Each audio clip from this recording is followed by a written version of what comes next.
Stream is starting. So it looks like YouTube. Twitch are being a bit slow, but it looks like Twitch is online. Just want to make sure this goes up. YouTube thumbnail is going. Make sure Rumble is going as well.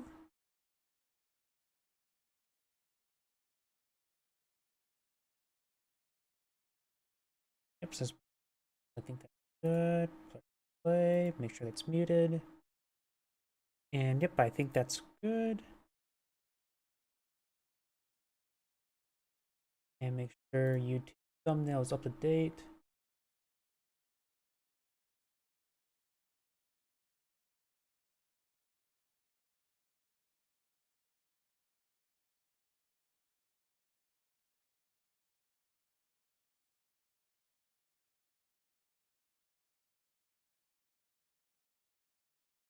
And there we go. Not dropping any bit rates, not dropping any frames. Oh yeah, I just realized something. My still goes off the screen, but I can just use my arrow keys since I programmed that in. I think I'm good to go. Looks like everything popping up. Looks like bitrate's good. Yep. Everything seems good to go. So let's go ahead and get started. Greetings everyone, and Great here with another Age of Empires 2 replay. This time, it's been a while since last cast Age of Empires 2, and first I'm actually casting on Twitch, streaming it, so let's go have some fun. I managed to grab some replays from the live games lobby, save them, and let's go ahead and get them cast. Looks like this is an arena map here with like the, what's it called, like the earlier start where you start off with some farms, some pre-play structures on a with stone walls and castles as arena with like the late start. I'm not sure what exactly it's called. I'm thinking about it, but let's go ahead and introduce the players.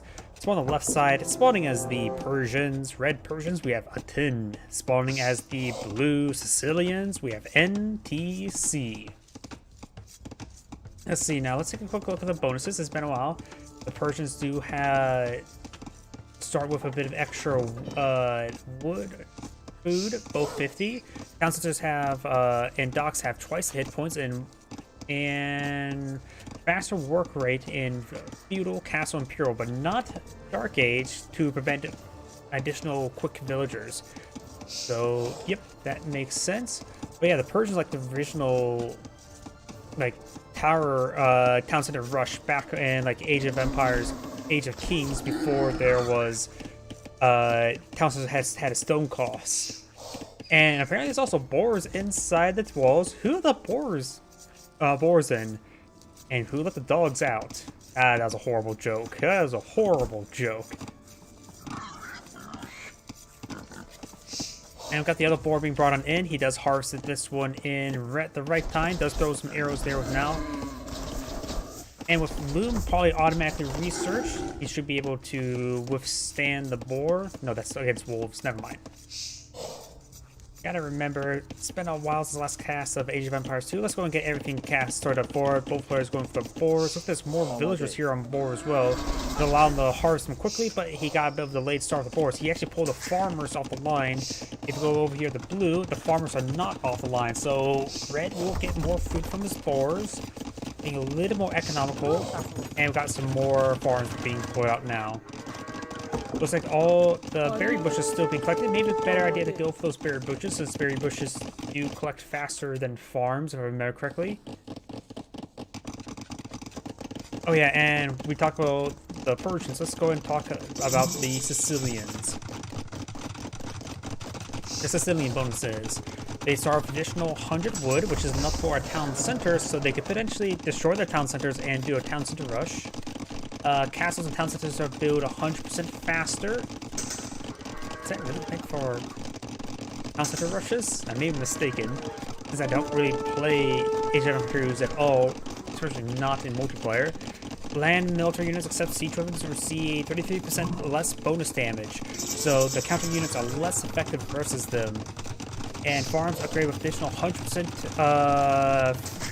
Farm upgrades provide 100% additional food, so the farm upgrades are more effective.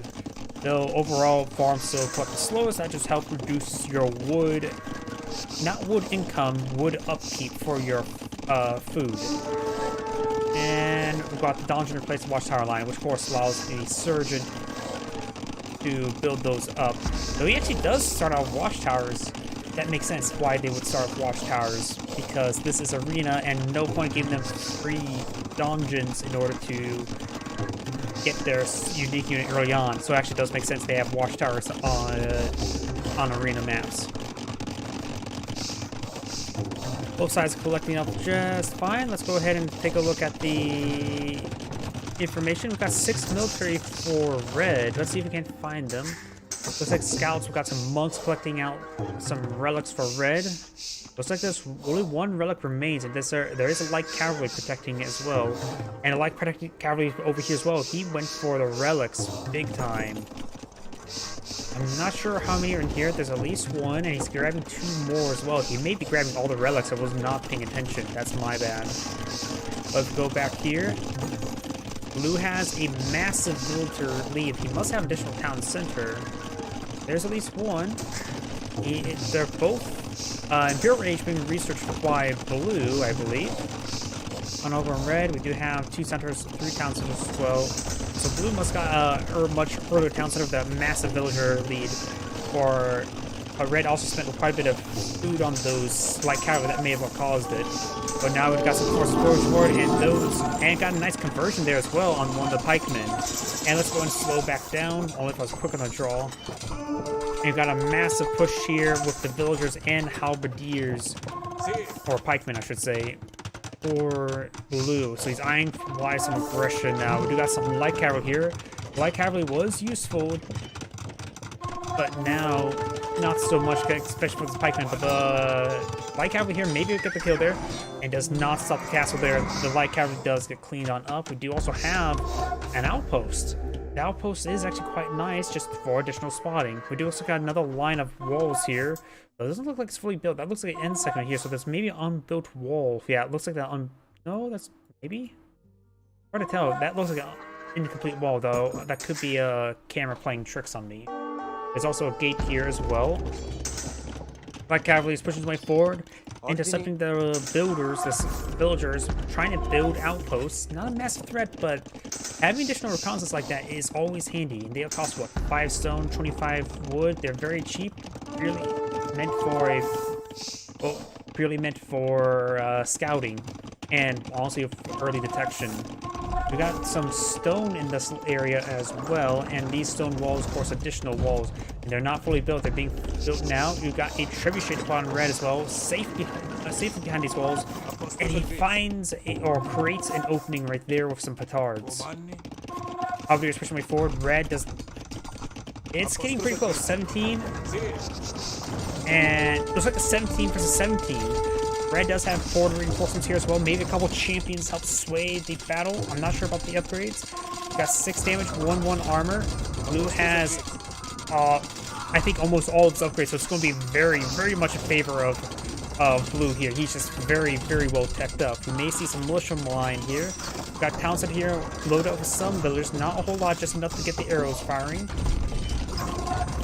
And Trebuchet will get gunned down or stabbed down, and we do have the Blue's own trebuchets going on up. Castle has been fully repaired, and we've got a number of low wood for Blue. Let's switch over to the Gaia, since we don't have to hear about the sound. I can't. That's my best impersonation of that sound effect. Trebuchet rocks raining on in. You've got the +4 damage, plus armor, so I think these halberdiers are not fully teched up. Red has 6 damage. Yeah, Red does not appear to have any sort of blacksmith weapon upgrades.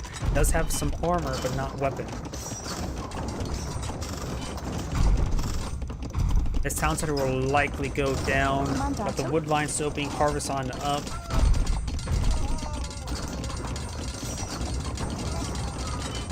He is getting some reinforcements deployed on out.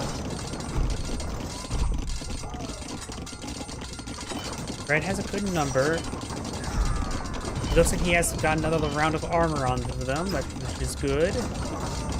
Blue still has all his attack upgrades, and that's 10 damage. The armor will be very useful for both sides, as they are more of a higher rate of fire stabby unit. And now got some hand cannoneers deployed on now. That should be very useful versus the halberdiers.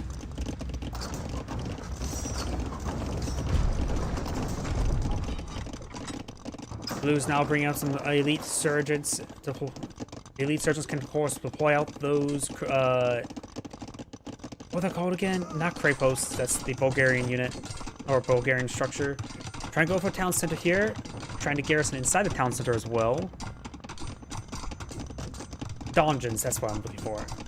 So maybe I need to deploy out some 4 donjons. Elite surgeons are quite durable. They have a lot of armor, 7 and 8. As well as a good amount of damage. But hand cannoneers have very good fire. The hand cannoneers should try to push the way forward, lock the gate, attack, move forward, and try to get some good damage in. There may be an opening here soon by his own village. He needs to stop doing that. And there may be an opening over here as well. It doesn't look like it.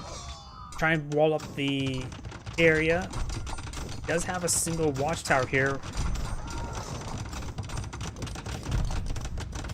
Of course, Red's default castle still set on up. We got a good number of surgeons, elite surgeons on the field, but there's a large number of hand cannoneers now. And now you start firing the hand cannoneers, pikemen, or halberdiers are making their advance. No weapon upgrades there. Elite surgeons will devour them. But the hand cannoneers do have great engagement possibilities. Plus, around here, the fire through the walls.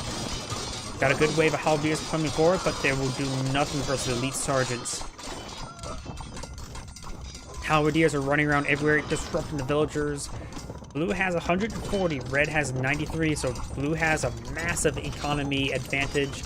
If we switch over here, income, Blue has a decent very good stockpile of food and gold. Red does have those relics as well. That will pay dividends in the long run as well. And Blue has too many villagers. He needs to get rid of about 20, I would say, and start spending this income. A float is nice, only if you're a pop cap. You could get less villagers, get out more military as well. The launches are starting to come on up. They gain some great damage there. Hand cannoneers will, of course, have trouble versus those donjon. He needs to get out some more trebuchets and other siege units.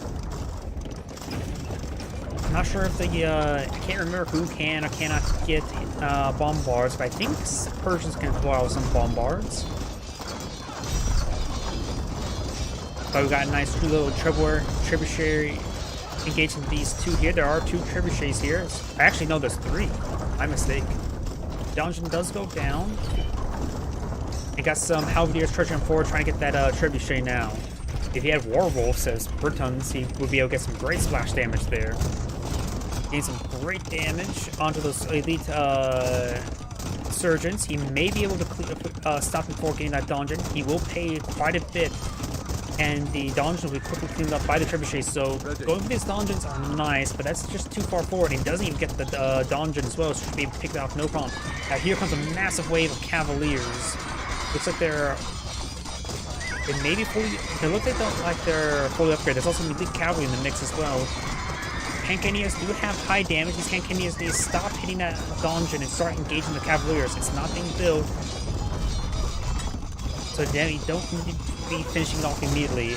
Hand cannoneers do have high enough damage to really hit those cavaliers hard. Even though they're not exactly a designed counter for them, they at least are able to soft counter just sheer damage. Cavaliers are now being massed and produced. And even some Blues villagers charging them forward. That is a substantial amount of hand cannoneers, which will give the Persian player. He's able to engage the armies quite easily. He needs to find some way to deal with those hand cannoneers effectively. Cavaliers can close a distance, but they will take a lot of attrition. Mangonels could be pretty good. The Mangonel line. I'm not sure if he can probably get onagers, but maybe not siege onagers. I'm not really sure. But it is a safe assumption he can get out onagers.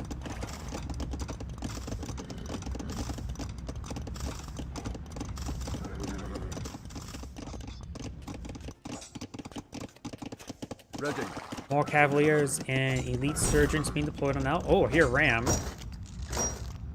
Yep, we got some Rams deployed out here, trying to make some more holes in the walls.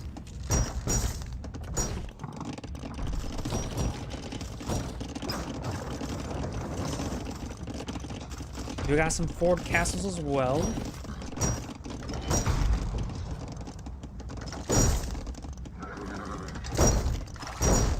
And these walls are, of course, opening up. We do also have some war elephants being deployed now. Very nice.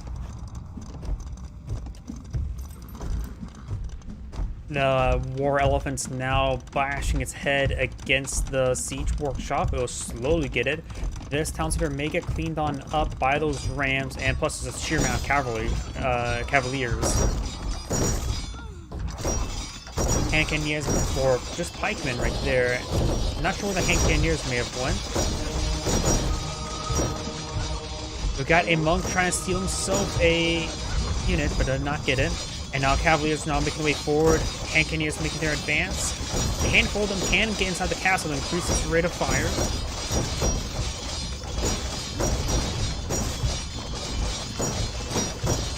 And Cannoneers and Halberdiers now making their advance. Halberdiers can deal with most of this force, excluding the Surgeons. And Hand Cannoneers should be able to handle everything except for those battering rams. Overall, I like Red's army a bit better. Offers very good damage potential, while Blue can only have a very thin front line. Whereas these trees are probably the biggest problem, more so than the walls. The houses play a role in choking up this opponent. And these chokes are great for the Hand Cannoneers, but this ram absorbing a lot of shots there. You need to get those Halberdiers clean that up. He does clean up that ram there. He does lose all his Halberdiers here. Had no fire support pretty much. And the war elephant still smashing his head against that workshop.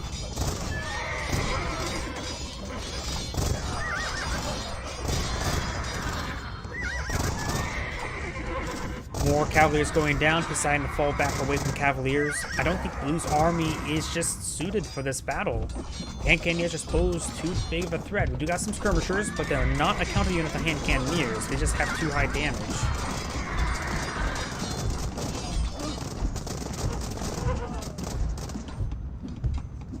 Scorpions wouldn't be half bad either. If you can't, I'm not sure what the Sicilians can actually deploy out. We perhaps could take a quick look at that. Some Halberdiers pushing forward, trying to interrupt these villagers.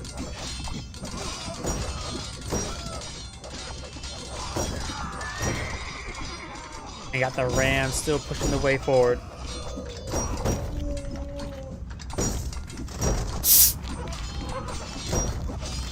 Good number of Rams, well, he will need to roll out some more Halberdiers to help deal with that. Any melee units effective versus the Siege Ram with their -3 armor.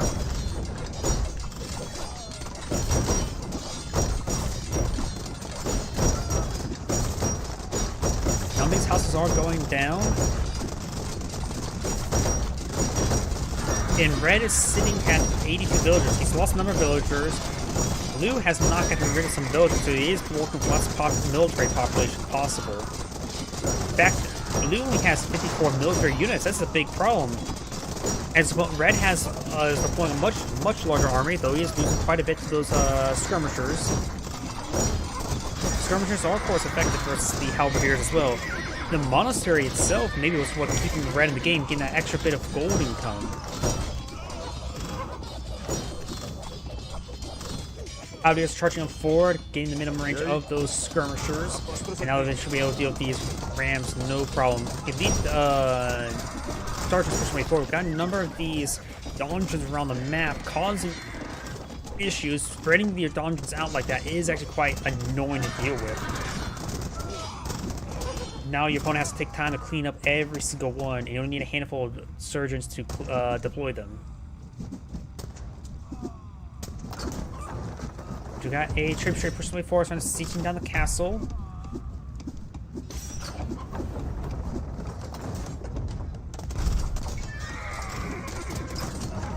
Red has 56 villagers. He's lost a lot of villagers. And the resource is quite low, but the monastery is providing good gold income, that's for sure.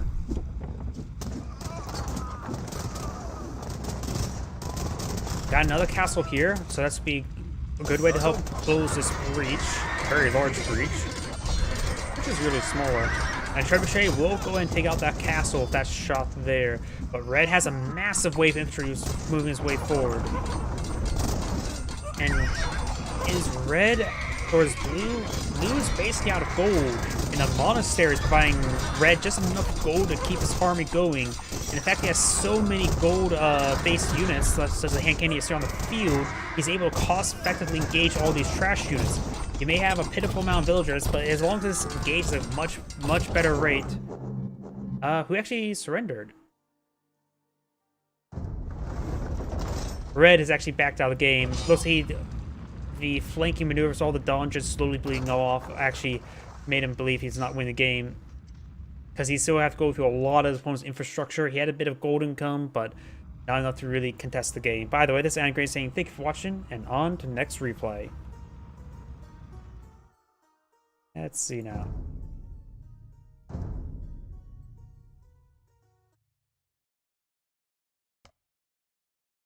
Let's go ahead and delete this one. Actually, I'll worry about deleting them later.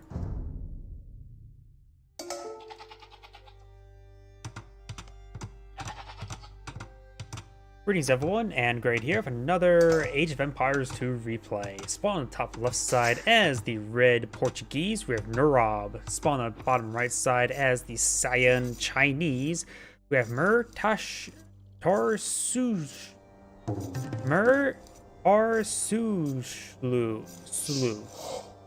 Mur-Tarsuslu. I have no idea. I can't pronounce regular names for all my life. Oops, I actually put it on a slow speed as well, so let's go and get this all faster bit, because right now it's in the beginning. Let's harvest goats part of the game. Got some berries being selected there by Red now. As well, I need to do this. See what's going on here.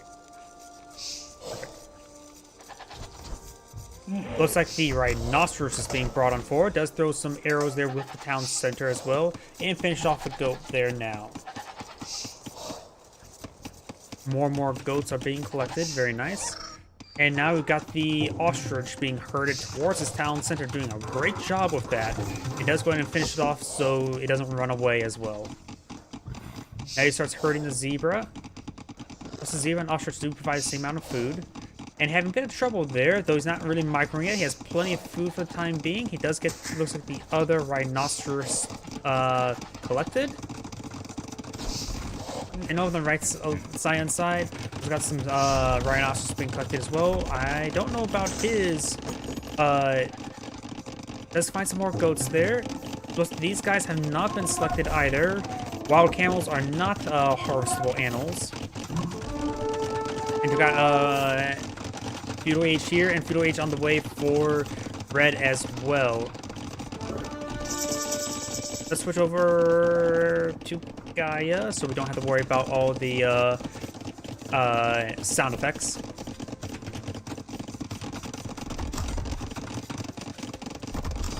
And it looks like there's actually some units being deployed out in garrison inside the stable. Is going for an early scout rush, so let's go ahead and put it down to ×1 speed. We've got the scouts now pushing the way forward.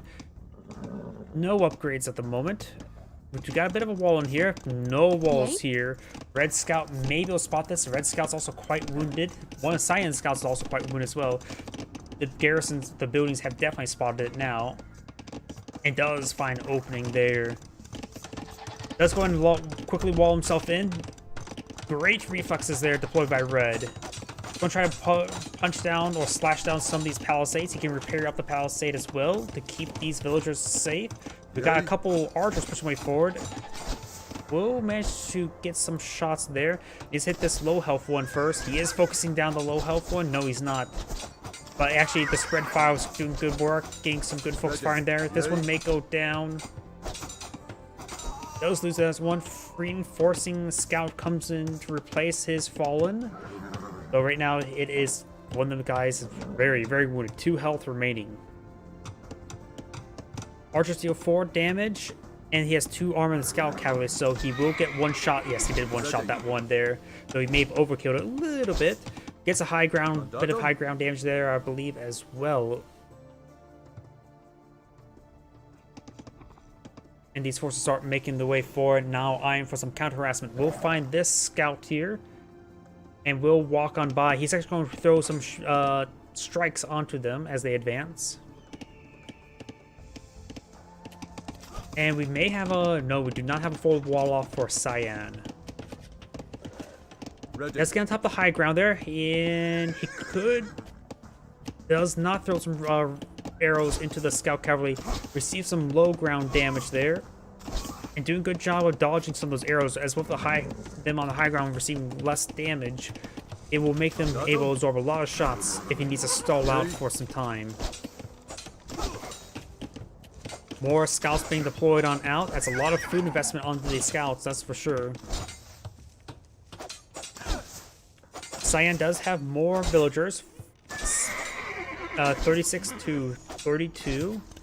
He is playing Chinese. Chinese start with 3 additional villagers. If I were to go ahead and select these players, I probably should have mentioned that earlier. My apologies. For the Portuguese bonuses, they have reduced gold cost foragers. That's the guys who collect berries. Also provide a bit of wood. And ship health, which is not going to be important in this one. He can deploy out some fish here. Including, he actually could fish for some turtles. That's the only bit of water there. But that's actually a slight advantage for Cyan if he wants to collect some turtles for food. Takes out those camels. Remember, Indy. Remember, no, not remember, Indy. From Indiana Jones. Remember, no camels. And for his teammate, as deploying out, playing as the Chinese start with 3 extra villagers, but will start with no food, no wood, and technology costs 10% less in feudal, castle, imperial, not in Dark Age. Towns such as for additional 10 population and 5 line of sight, and more demolition health. And oops, didn't mean to hit that. For potential technology, of course, we got Chuko new stuff, and Scorpion attack stuff, and Great Wall increases health and towers. Nothing too critical. Probably won't see that unless it goes for Chuko news. Scorpions are unlikely, but it's a possibility. Red is deploying more and more archers right now, so there's a lot of red archers in this region, but luckily he has walls. Leading up the Chinese name, maybe he should get the Great Wall upgrade. But either way, and for the special technology for Red, who's Portuguese, which allows him to get Karak, ships +1/+1 armor, which is completely worthless here, and Arquebus, gunpowder units are more accurate, which I believe that allows them to track like ballistics, which could be very important for the hand cannoneers and the organ guns. They're a special unit. So let's go switch back to Gaia and keep an eye on these archers. I'll say it's being focused down right there.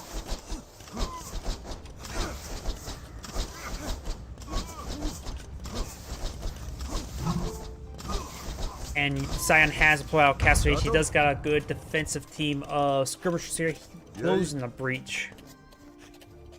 The Mongols are invading, except they're not Mongols, they're Portuguese. And they're a much smaller empire. Looks like Red is backing away. He saw his opponent taking up the castle. We don't see anything like that being deployed out by Red. Let's see what he's going for.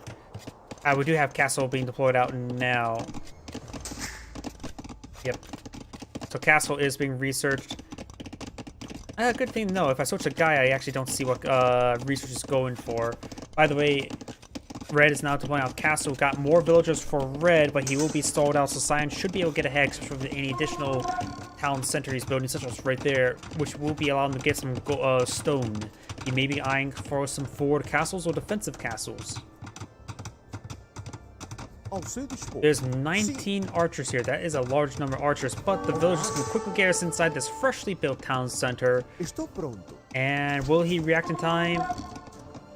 He hasn't reacted. He does save all of his guys, and a handful of arrows do come forward. Does take out one of those archers. Another archer. The arrows being spread. He does not get that low health archer. There he goes. He gets the low health archer now.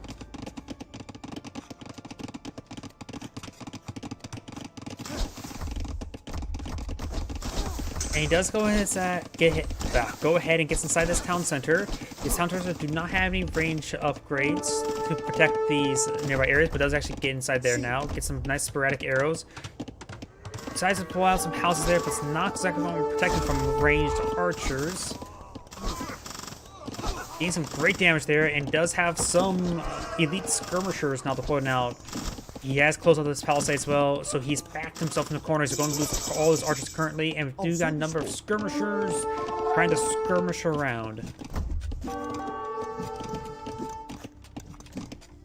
Multiple skirmishers now coming forward. These archers are currently doomed. Yeah, some more villagers now.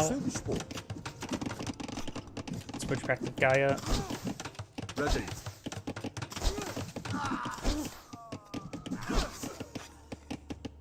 Let's see, let's take a quick look at the villagers.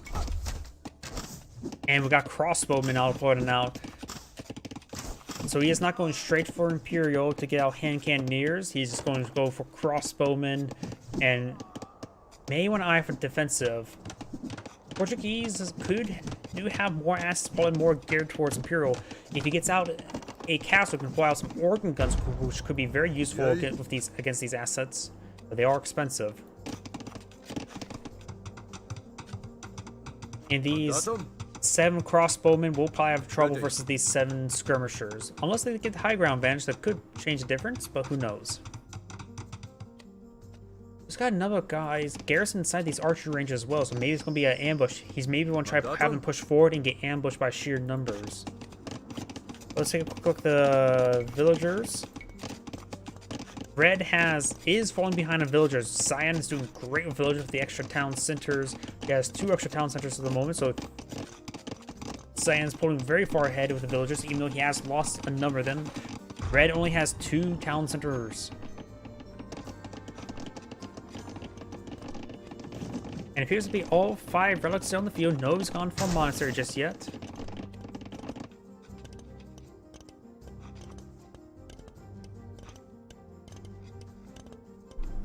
And we do have a single Mangonel deployed on now. Ray trying to disrupt these archers. He sees the crossbowman upgrade. He's not really eyeing to be. Oh, I would say he's not eyeing to be aggressive with these skirmishers, but he's just being aggressive and against perhaps engage the army rather than aggressive trying to take out villagers. Trying to go on the offense to stay on the defense. Offense is the best defense. That's what I'm trying to say. Ready. 1 skirmisher does go down. Number of the crossbowmen go down as well. Mangonel does roll a miss there.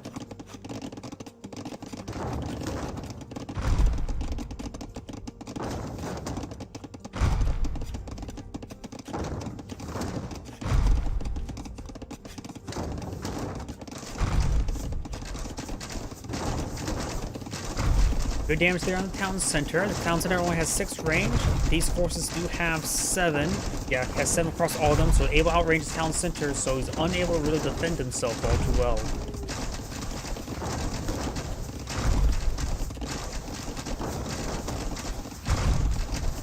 Let's see, let's switch over to Cyan. Let's see what he's eyeing for response. Knights. He's going for a bunch of knights. He does not have a huge number. Crossbowmen can soft counter them. He's going straight for the Mangonels. Once he takes out the Mangonels, then he can push forward with his skirmishers and engage the crossbowmen. A quick lightning strike is all he needs, and now the skirmishers can advance. And now the knights themselves are still quite durable, like skirmishers. This Mangonel is pushed his way forward. He does push forward with that single knight there, but the knight will not be able to clean it up in time. Forcing the skirmishers back as well. He could take time to pair it up with one of his villagers there just to get a top off his health.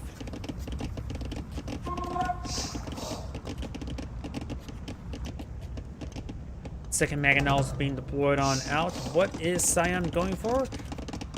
We got 2 knights on the build queue. He may need to get eye out a second stable. We do have 1 stable here.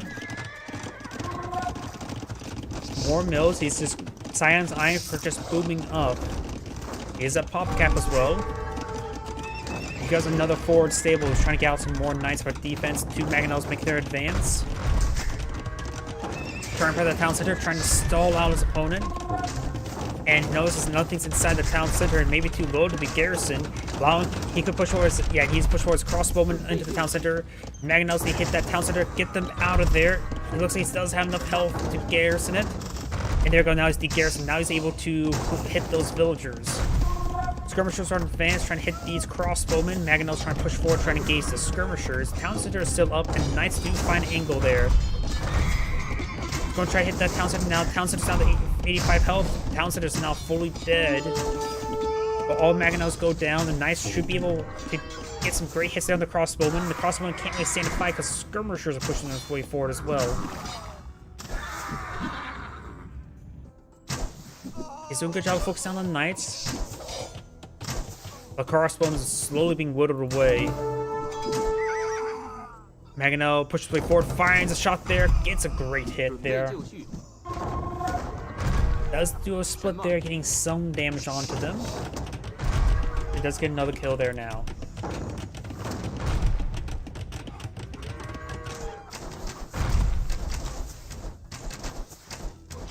Nice charge on forward, trying to clip up Mangonel. More crossbowmen being pulled out by Red. Red is lacking a bit of crossbowmen now. Got 87 or 97 villagers for Cyan, 82 villagers for Red. Looks like the Chinese player is going for some blacksmith upgrades for his melee units. As well as let's switch over to Red, see what he's researching. We got more crossbowmen, more Mangonels, and more villagers. Looks like he has 3 villager queues as well.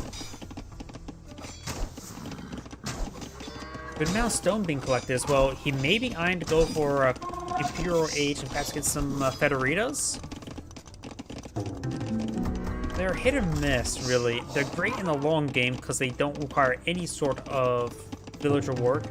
Now we've got a forward castle being pointed out. We do have a handful of skirmishers here, but there's maybe not enough here to stop the villagers from building. It does actually cancel the castle there, and since it was actually started being built while it means that it did not get a full refund, he did waste a bit of stone. Now Frontline University.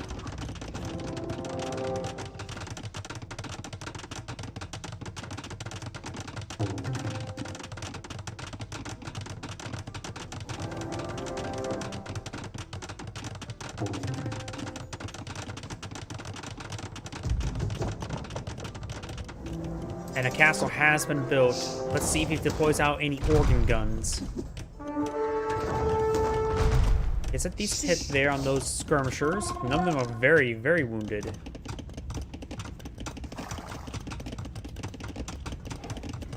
His houses are set up in a position way that he can use them as cover for his skirmishers, and eventually perhaps Chuko News get some good hits there onto the villagers.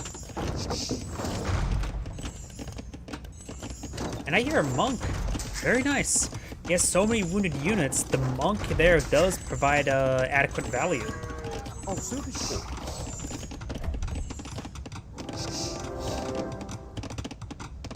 No organ guns right now. We do have Impure Age being deployed, researched now.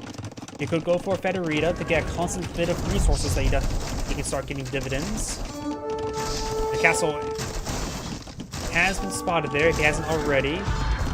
Good hit there on the skirmishers with the Mangonel, but he's sustaining a bit too many losses of his Mangonels. Cyan's blowing out his own castle as well. Both will be on high ground. Trebuchets will be useful in order of displacing them, but it will take a bit of time since there will be quality firing from the low ground. But maybe some high ground up here to be on equal ground. And there's definitely plenty of high ground for Cyan's trebuchets to hit that Red Castle. Cyan's now gone for the Imperial Age. Red is almost there as well.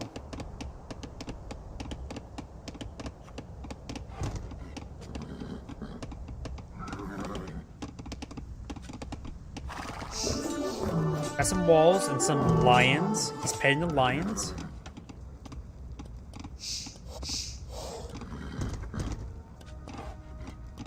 Looks like Red is going for ballistics and thumb ring right now.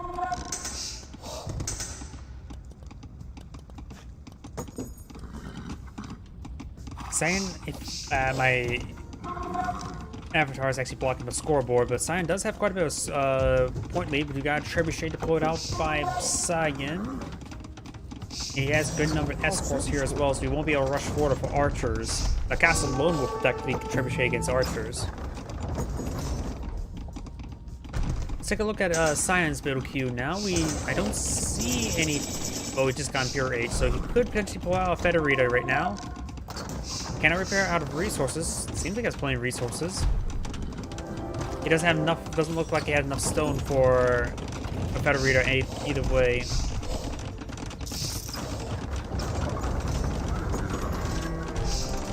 Castle now we're seeing quite a bit of fire. Can't repair with his crossbowman. And right now, Cyan's deploying out more scouts and cavaliers. Does get the light cavalry upgrade right now. Now they're light cavalry. And Red's castle does go down.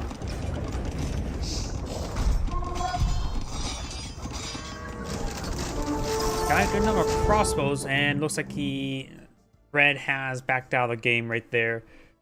Losing a bit too much there. Yep, Red has surrendered. This sounded great saying thank you for watching, and on to next replay. Have a good game deployed. Oops, not restart. Good game played out by Cyan. Red was playing quite a bit of aggression with those archers, and he managed to stall out long enough to outvalue his opponent.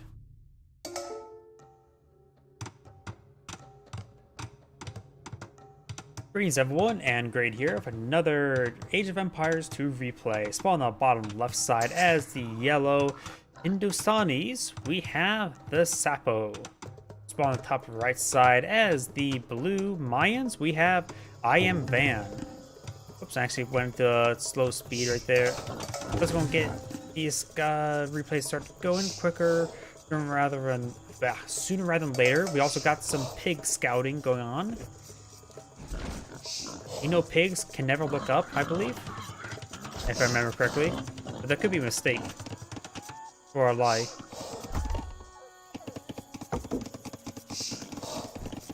Looks like the relics are great now. In the center, I see 4 here and 1 way over here. So it looks like yellow has got a freebie here, while all other 4 are relatively incontestable zones.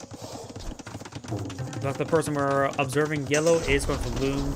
I should start talking about the bonuses. Yellow Hindustanis can gets a reduction in villagers' cost in the Dark Age, Feudal Age, Vassal Age, and Pure Age from 10 to 25%. Camel Riders are attack 20% faster. Gunpowder units gain additional armor and pierce armor. And caravanseries can be done in Pure Age, which improves the movement speed of his caravans. Unique units is the Gulam Imperial Camel Rider. If I remember correctly, the Hindustanis cannot deploy cavaliers or knights, so they're a little bit unique. Unique dex is increase all in gold income is 10% faster. Oh crap! We got a militia rush deployed out by blue. I was not really paying attention. So let's take time and show what advantages blue has in their abilities, which may result in a better militia rush. We got +1 villager, but -50 food, which gives them a small start, not as drastic as the Chinese, but it can be quite nice. And resources last 15% longer, which is good for the herdables and other temporary resources. Or really all resources last longer, so it doesn't have to worry about migrating around all too much. And has reduced archer costs starting in the Feudal Age. Bloomed Archer and unique text allows skirmishers to throw additional projectile, improving his trash units. And Eldorado Eagles have additional hit points, make them much more durable. We got the Man-at-Arms upgrade deployed out by blue. Blue has gotten Feudal Age. If we go back to neutral, both are in Feudal Age at the moment. Yellow has 22 villagers, blue has 25. That extra villager can make quite a difference, especially as the higher level players get. And he's going for skirmishers, which is not exactly great versus these units. They're a counter unit, but it does not counter these units.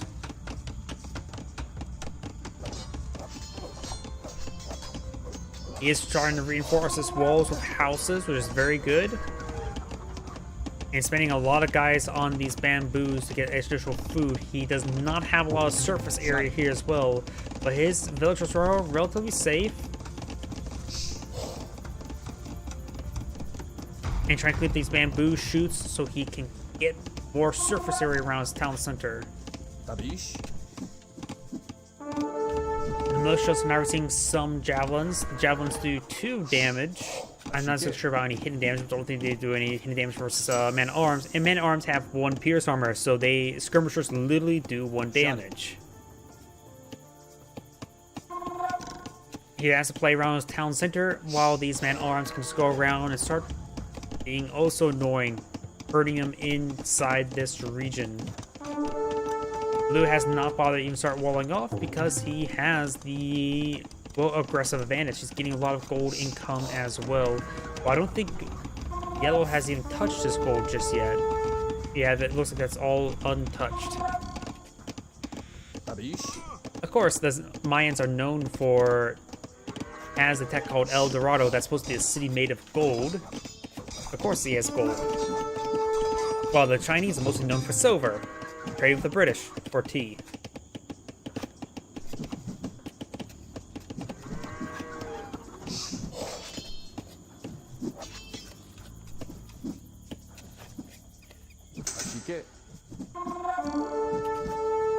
This man-at-arm may finally be cleaned on up. We've got another Eagle Warrior advancing. They do have 2 pierced armor, so skirmishers are even less effective for them, though I think they may receive some bonus damage there. I can't remember all the bonus damage stuff. I really wish bonus damage was much more transparent. Like, if you would just highlight this, it would be nice to see what their bonus damage are versus certain units. Like, if you just highlight the attack. Of course, we just saw the +1 damage, so now he's able to do 2 damage per man-at-arms, which actually is quite noticeable. Double damage. But now, Blue's pushing forward with some archers, trying to hit some of these villagers over the walls, such as these foragers. Shot it. But, of course, the skirmisher is still a good counter for that purpose.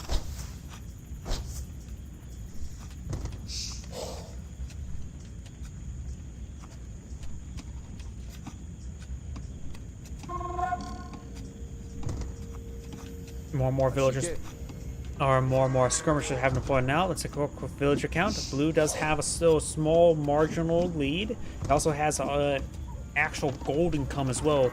Yellow's going for some stone, and we've got some gold over here as well. So Yellow is starting to expand out in other directions. There's of course a huge pile of gold here, and there's small, and he's forced to go for a small bit here, which has its pros and cons. This is much more valuable in closest town center, but this is also safer in the long as the game progresses longer because it's behind his town center. Because it's easier for, if I were to pull up the map a little, if you look at the map a little bit, Yellow should be able to project northwards easier than he can project out to the right.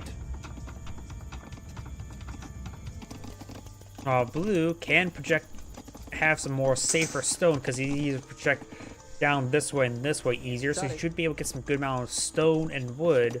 But these areas can be a bit more contestable. But it all depends how they set up their civilizations. You also have some fishables down here. If he collects all the trees, probably definitely worth it.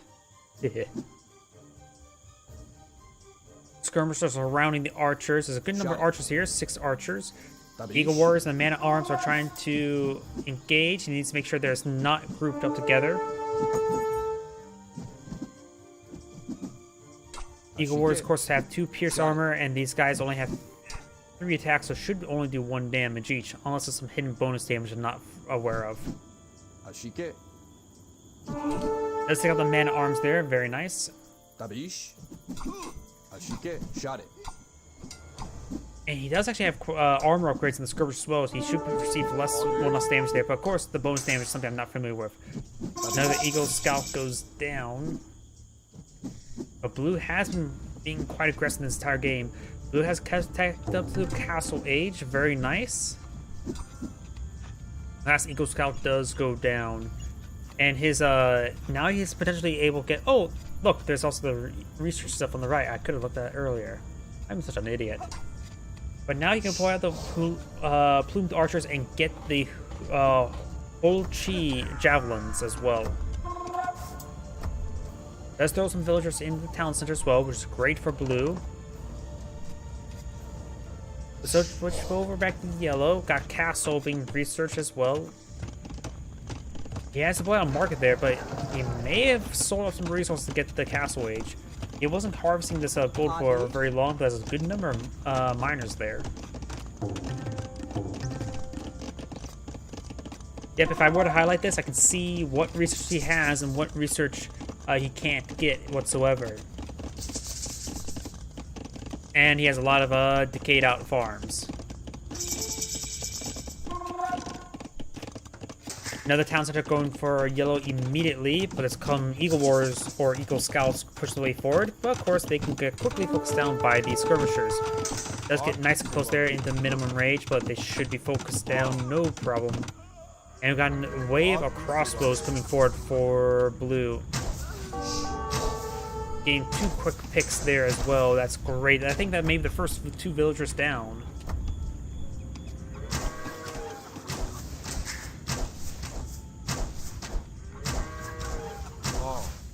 Let's have exposed farm here. Slowly picking that off.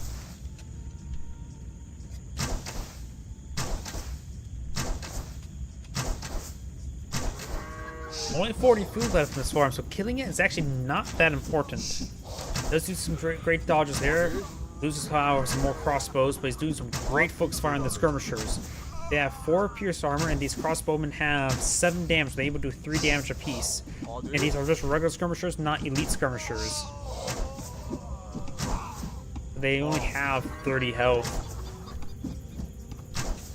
Great kills right there. He needs to focus down this low health one. Now you can focus it down. Perfect.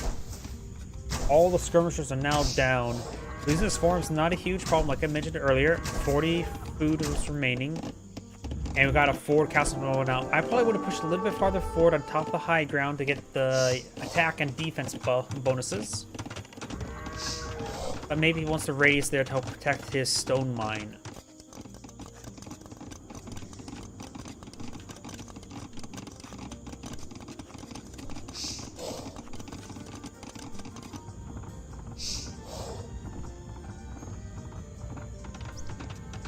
Castle's going on up, almost complete. A unique unit for the Hindustanis. I can't remember what it is. That's like a spearman that's like not anti-cavalry, if I remember correctly. It is the Golem.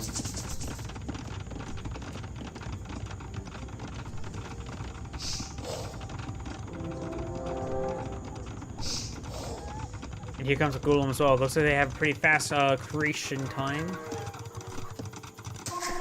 Let's see, what do they... I can't really see what they're actually good against, since I can't just highlight and see what they're good against. They do have good pierce armor, which will be very important against with the Mayans, since they do have plumed archers, a very effective archer unit. And we got some long swordsmen to point out. He's getting some long swords, and maybe I go for some Granite Swordsman champions. Let's go over to the... what's it called? The Aztecs, and see what they have available for when it comes to some of this stuff. He's gotten some good armor. They can't get champion. They can get two-handed swordsmen. They're not. He's going for the swordsman, perhaps in order to start charging forward.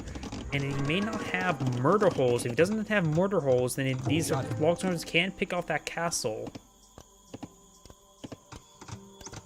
He's also not going for Imperial Age at this time, so these long swordsmen may cut it off, surprise his opponent. He's getting some golems out there now, but got quickly overwhelmed there.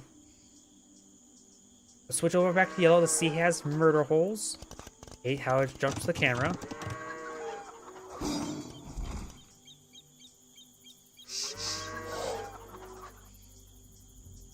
Yep, the murder hole. He does not have murder holes researched. These long swordsman has a possibility of taking out the castle. Granted, there's also a defensive guards tower here. Orders. Right now we've got a sizable assault of 14 long swordsmen advancing. There is an opening here to move. I wonder if these got spotted. We've got a fresh town center potentially can be picked off.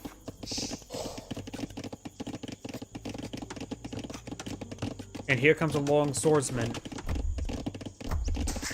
And he that may have been a full destruction, not a cancel, which means he does not get any resources back from that. Oh. Get some damage there on these long swordsmen. He does, of course, maybe he'll hit this town center as well. Let's get inside this town center. There's a lot of arrows coming on out. He won't be able to stay around for much longer. Town centers do not have to worry about murder holes.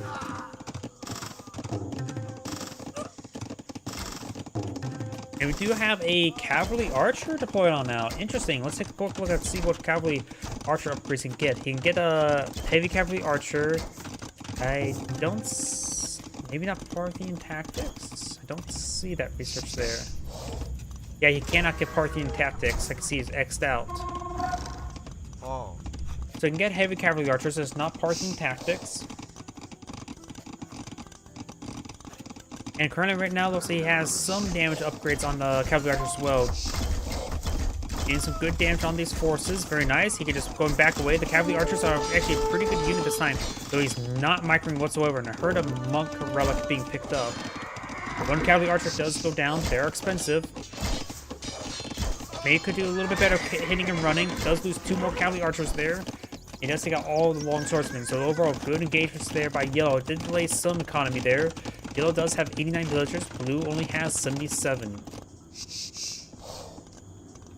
Got a number of crossbows, some long swordsmen, eagle scouts. And right now, I've got more monks being deployed out by Yellow. This relic has not been claimed just yet. He has claimed 1 relic so far.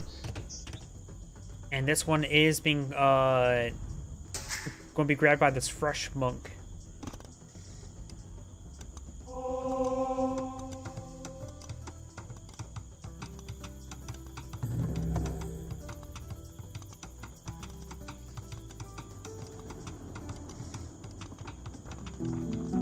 Blue's going for his own monastery, but Yellow should have a pretty good time at getting these relics. This one's pushing forward, has a bit of escort here. And these archers, crossbowmen making their advance. Maybe we'll get some good damage in on these forces. 1 quick pick there, no pick there. It doesn't look like I have ballistics. And this archer range has 1 health, so I don't think actually it has been started to build, so it may not be spotted just yet.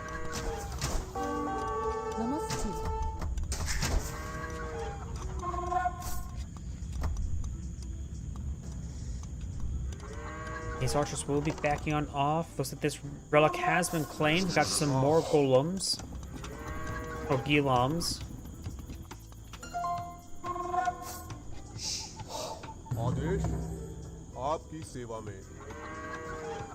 We will find these archers, and we'll go and close the distance there, but does not get any slices there. He just runs past, and does do some good stutter step there. Getting some great damage there on these golems, preventing most losses. Does lose 1 there. Overkill match barrage there. Those lose some there as well. Golems are specialized in AoE damage as they stab through. That maybe just for the elite one though. It does lose a number of crossbowmen there, but loses more golems in return. I'm not sure how cost effective that is.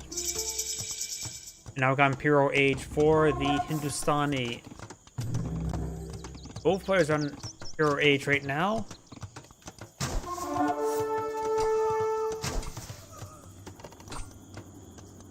Long swordsmen and now plumed archers making their advance. Plumed archers do have a bit more damage, a little less range than possible with crossbowmen. They have 8 range versus just 7 range. Trebuchet coming on out as well. And we've got the elite skirmisher upgrade being pulled out by Yellow. He's trying to deal with these archers a bit more. If we switch over to Blue, we do have, looks like more plumed archers going for the 2-handed swordsman upgrade as well as chemistry.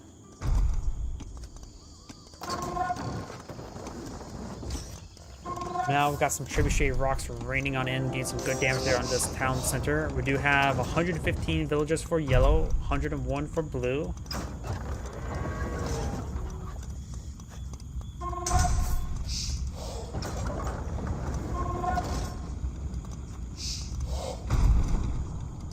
And that town center does go down. Trebuchet is packing on up, trying to make its way forward. We've got a good number of twin swordsmen to escort the plumed archers. Another trebuchet is being pulled out. It looks like it's going to siege down some of these archery ranges. Got a good number of skirmishers here, but we got, of course, twin swordsmen to escort. Let's get a great hit there and gets enough damage there to help one-shot some of these skirmishers. Skirmishers do have a range of 8, which is farther than the plumed archers. So whenever the plumed archers are in range, so are the skirmishers. Belums are pushing the way forward against receiving a lot of fire there and does spot all the two-handed swordsmen. Eagle Warriors will be closing distance onto those pike on those throwing spearmen, skirmishers, and able to get some great damage there. Now even the two-handed swordsmen are closing distance, so got blue has a massive army here. Got some hand candies supplied up by yellow, but they are far too close to these units. Canadians, of course, do have a natural defense or armor increase from his civilization bonus. Well, as before towards the castle there, saving some of his hand cannoneers. They need to start pushing their way forward, get some good damage in on these forces.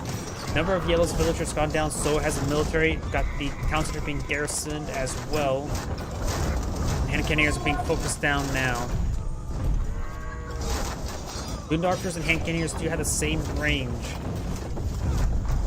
Good damage there onto the archer range. Let's go and take a quick look at Yellow's build queue. Yellow may be having severe trouble. Got a massive wave of skirmishers pushing his way being deployed.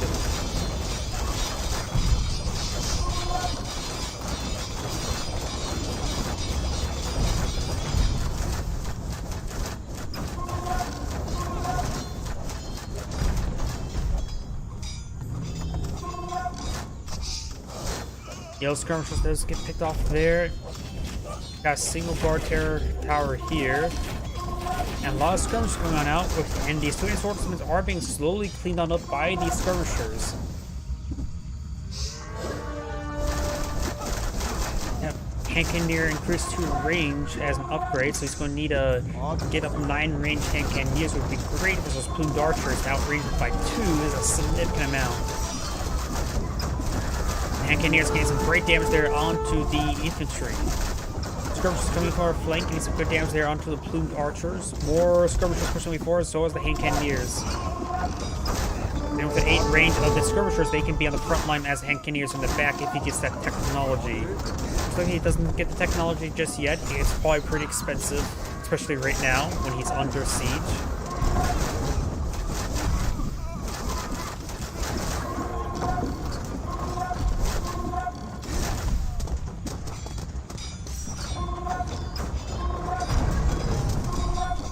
Some damage there on the plumed archers with his hand cannoneers. And now the twin swordsmen start cleaning the sharpers with the trebuchets. More of these skirmishers pushing way forward. Yellow's trying to go for a forward mining camp, which is a little bit exposed. May need to get another castle up here, but he doesn't have enough stone for it at the moment. Just these two guys collecting stone. More trebuchets pushing the way forward, taking out some of these houses and some of these other production structures.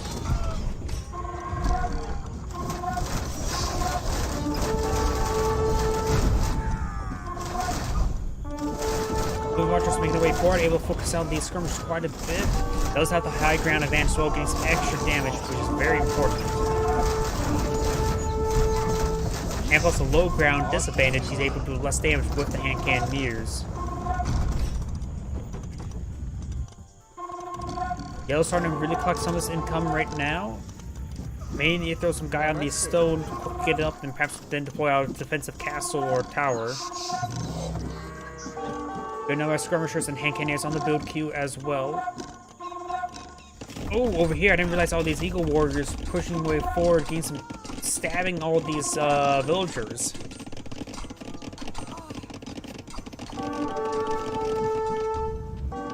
A number of kills on the villagers. The villager count is 127 for blue, so blue's now ahead in villager count as yellow's shrinking.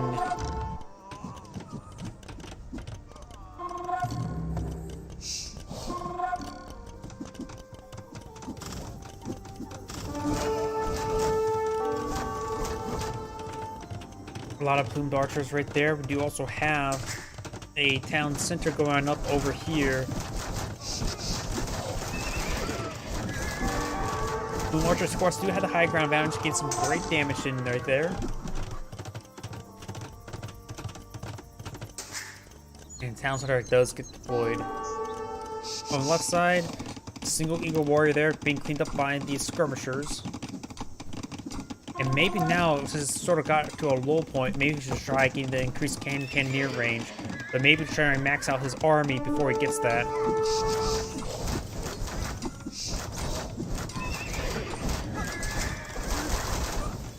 Massive wave of plumed archers. There's a good reason why he's going for those skirmishers. Skirmishers start making their way forward, trying to siege down the castle now.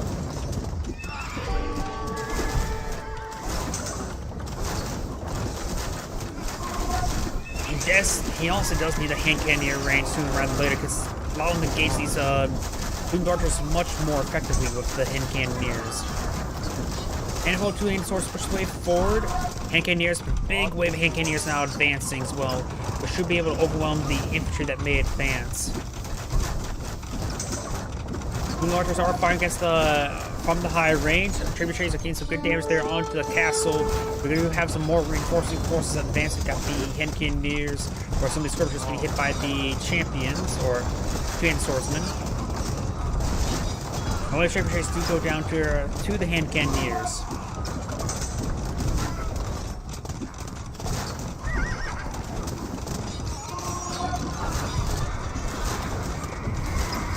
Some light cavalry does charge forward, does get picked off there by the plumed archers. Got a good number of skirmishers and hand cannoneers still in the mix. More and more hand cannoneers are being poured on in. Castle does stay up, but he's out of stone. Does get a collection of stone there. He bought stone, looks like, from the market.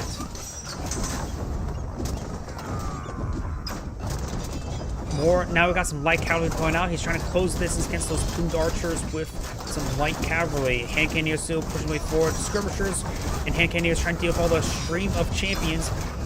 Blue's losing a lot of forces. He may take out the castle. We're seeing more and more fire right there. Slowly being quickly being repaired up as quickly as taking damage. And some of these tributaries are finally being cleaned on up as well. 1 tributary is remaining. Trebuchet does go down, but that last shot does not take out the castle either. So he has saved his castle for the moment.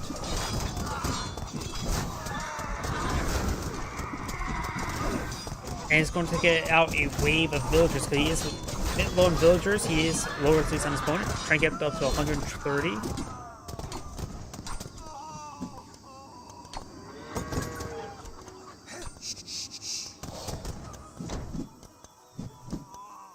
Let's get some kills there as well. Yellow has stabilized. We've got a number of castles. We've got frontline castles there. Does use a castle to protect a stone mine as well. So there's no real easy point to enter except for right there. There's also an uncaptured relic. I know Blue has deployed on monastery at one point in time. Maybe not. But Yellow does have 4 relics. So he has picked up 4 relics and this one just not captured whatsoever. 4 relics is a good number, especially for all that additional gold income. Some of Blue's villagers are getting picked off right there as well. And that castle fired a couple arrows, getting a quick kill. Champions are going to close the distance there. Still don't have the range upgrade there on the... There's the range upgrade for the hand cannoneers.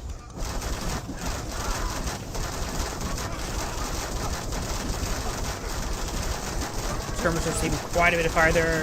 Champion or 2-hand swordsmen are closing the distance there on the skirmishers. And cannoneers may be overkilling some of these 2-handed swordsmen, but now they're getting disintegrated. Eagle warriors are trying to close the distance now. Hand Cannoneers are on the high ground, and with the additional armor there, it looks like he did get the extra range upgrade there on the Hand Cannoneers, being 19 range, plus the high ground advantage. He just needs to set up a good fire line there. The Hand Cannoneers are just walking. Okay, they are, looks like they're trying to retreat away. Now got a wave of light cavalry coming on board. Does take out Yellow's trebuchet that's trying to siege down Castle.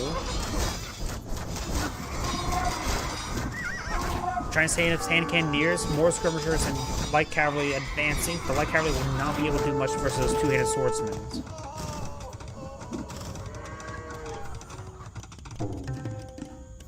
Blue's pushing way forward with some trebuchets onto this town center.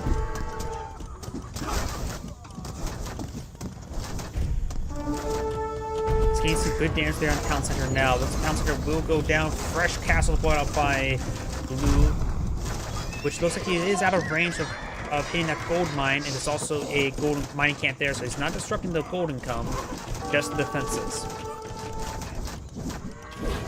Not a whole lot of Hand Cannoneers over here. He's lost a number of them. Speaking about lost a number, villagers going on down to the plumed archers. Blue's training source making an advance. There's still not a whole lot of Hand Cannoneers on the high ground there. High ground damage is quite good, but maybe not good enough at this point in time. Blue's plumed archers trying to hunt down some more villagers.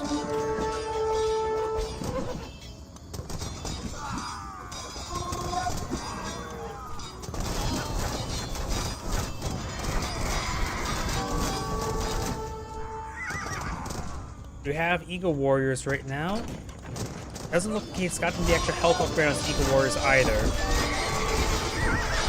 Maybe starting to transition the Eagle Warriors over to Two-handed Swordsman. We've got some more shots there onto the town centers, trying to take them out, trying to stall his villager production. Got a good number of Hand Cannoneers now on the high ground. Get some good damage there on the Two-handed Swordsman. Not enough skirmishers as well.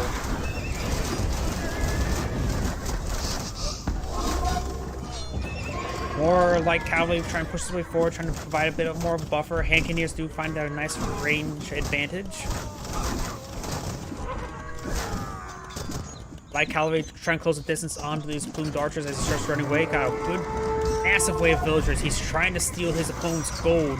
And this is where his original town center was. Remember how I said this was relatively exposed gold compared to this one over here? This is his original starting gold spot there. Now being claimed by his opponent because he could not get that secured.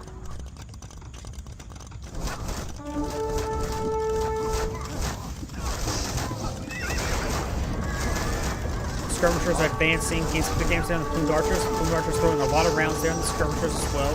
And champions are now pouring in onto Yellow's back line. So Yellow's not in a looking good position there. Yellow is down to, still has 119 villagers, so he has plenty of villagers. This matter needs to set up a proper front line. Castle's getting some great shots there onto the Two-handed Swordsmen as they try and chase down a villager. And we've got also the skirmishers disrupting the movement of the Two-handed Swordsmen as well. Taking out the monastery. This is actually quite important. That stops him from getting all that additional free gold. He's going to need to get that monster rebuilt. Maybe something close by to these relics so he could just quickly throw all the relics inside of the monster to get some more gold income. He does have some gold income over here, but it's being disrupted. And Blue's going for another forward castle, trying to secure this region. Hussars now trying to take on these trebuchets. They do take out one right there, but they're getting quickly torn apart. They're actually very, very wounded, but all three of them are still alive. 1, 2 does go down, and the third one does go down as well. That trebuchet is almost down. He's going to quickly try to finish that off with his Hussars. More skirmishers being pulled out. Now got a fresh castle here. Yellow minion to allow trebuchet to help siege it. There's still no replacement monastery.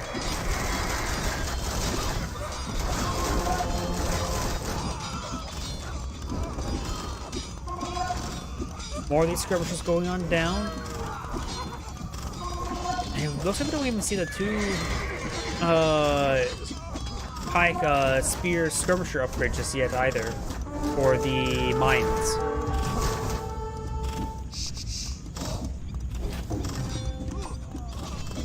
Hussars pushing the way forward. Champion's still a bit of a problem as well. Has been a hard time to get his hand cannoneer numbers up as well. In the switchback, he doesn't have any gold income at the moment, or nothing really significant. Though these hand cannoneers are in a nice cutoffs area, trying to get some great, trying to gun down the reinforcements. Very nice. Hussars trying to close the distance there on the skirmishers, getting some good damage in there. But he does fall back towards the castles, which can rip apart these forces, no problem. And cannoneers are now being hit by these skirmishers. They've got this castle now under siege by a yellow trebuchet. Oh, I heard a monk. He does rebuild his monastery. This one is a bit far back. It'll take a bit of time for those relics to be reclaimed.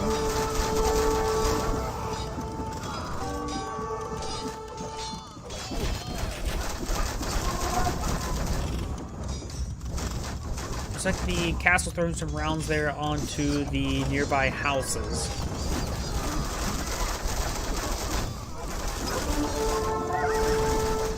Plume Marchers getting quickly focused, not overwhelmed, but quickly focused on the Hussars. More and more Hussars trying to charge up forward, trying to deal with these forces. Hussars do reasonably well versus Twin Swordsmen. But all these Plume Archers are just quickly able to provide so much fire support for them. Castle's being repaired up by a whole bunch of repairs at the moment, as the trebuchet does go down to Blue's units.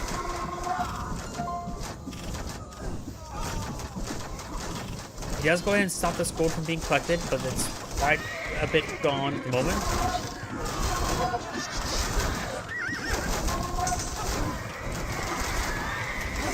He does have a handful of hand cannoneers as well. Looks like he has 3 hand cannoneers remaining, which can do some good damage.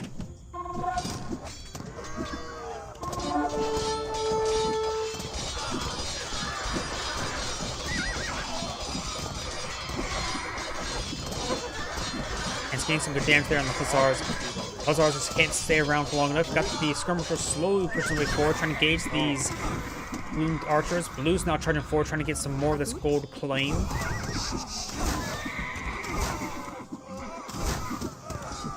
It looks like the hand cannoneers are actually mainly focused down right there. Very, very nice. He saw the threat in them and quickly got rid of them. Champion still streaming forward. If I look at the map as well, it looks like there's no gold left on Blue's side of the map. Looks like the gold's almost completely harvested. I believe this bit of gold there is the last bit of gold on the map, which is actually very important indeed. To allow Blue to pull out some more champions and Plumed Archers.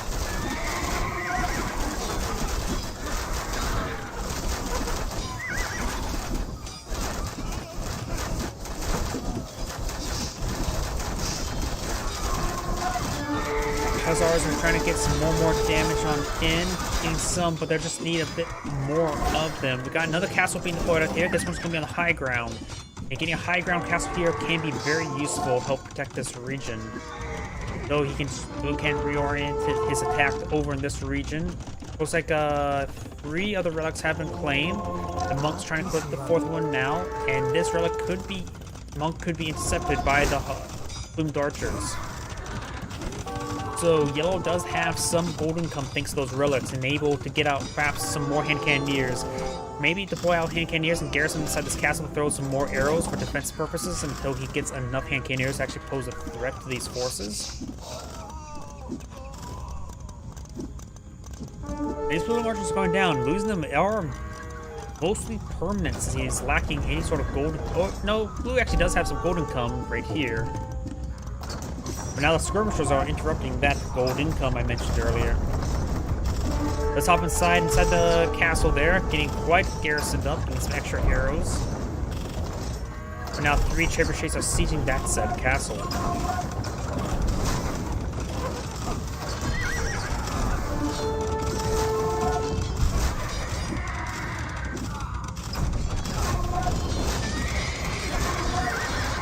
Hussars are being quickly cleaned up by these Plumed Archers.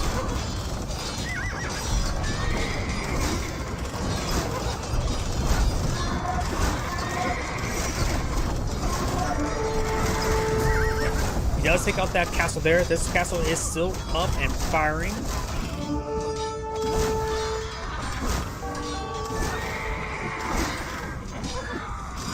You can actually throw some plumed archers in here to get more arrows. Should also keep some of his forces alive, maybe with plumed archers. He does have a good number of plumed archers.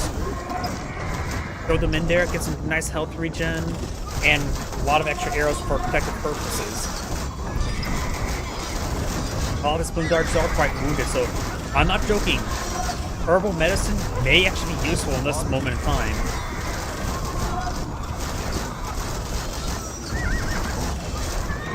Queen Hussars are Queen point out. We do also have some spearmen put out by Blue. He's feeling the pain from those Hussars. The castle will be taken out by that trebuchet. It is on the high ground, gives good extra damage in. Now Blue can point out his own trebuchet trying to fight a Trebor. But this yellow trebuchet should just ignore the blue one and start engaging and keep engaging that castle. But it looks like maybe it's some sort of issue with it packing up. There you go, now got a counter barrage coming on in. Gets hit, it rolls a miss and hits the other trebuchet. It's a direct hit there, but it's not hitting the high ground ones there, so it takes extra trebuchet shots. Eco Warriors do quickly clean up one of the trebuchets. And got some more and more Eco Warriors pushing their way forward. Doesn't look like he has the increased health upgrade on Eco Warriors either.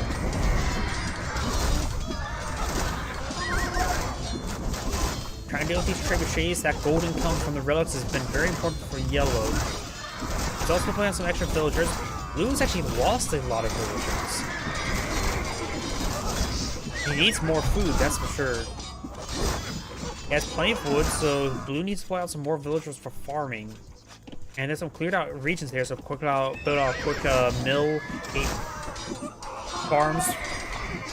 That may be what he needs at the moment. However, Blue does manage to find an opening there, does get his pikeman research.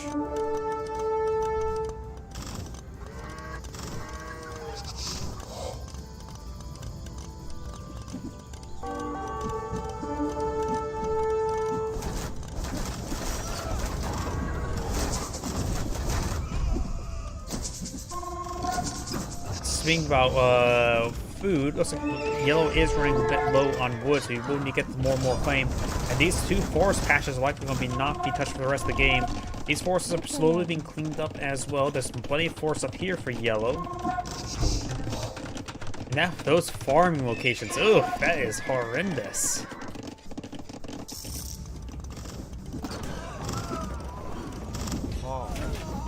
Yellow's losing some villagers right there. There's actually a tiny bit of gold there, 181, which could be enough for, what, 9 champions?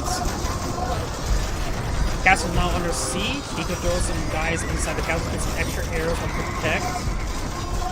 Got some counter barrage of the trebuchets here, as we got skirmishers engaged on plumed archers. Plumed archers are hitting the skirmishers, not the trebuchets. Plumed archers are going to get overwhelmed by numbers of the skirmishers, and now they ran forward trying to get over this region, sitting some free castle shots. Blue is trying to collect as much gold as possible. Very nice. And he does take out that mining hut there now. Do have the skirmishers engaging the skirmishers as well. We may see the double skirmish spear upgrade for the Mayans. Sort of hard for me to tell with the amount of spears coming out. We do have some more and more pikemen charging forward, trying to deal with these hussars. We still got a good number of plumed archers. They do have 8 range, same as the skirmishers, so they can't outrange each other. The plumed archers do have a decent amount of pierce armor. The skirmishers, of course, do get a lot of bonus damage. Winged Hussars, the Hussars does get some great damage there onto the skirmishers, closing the distance, able to get some great damage in there.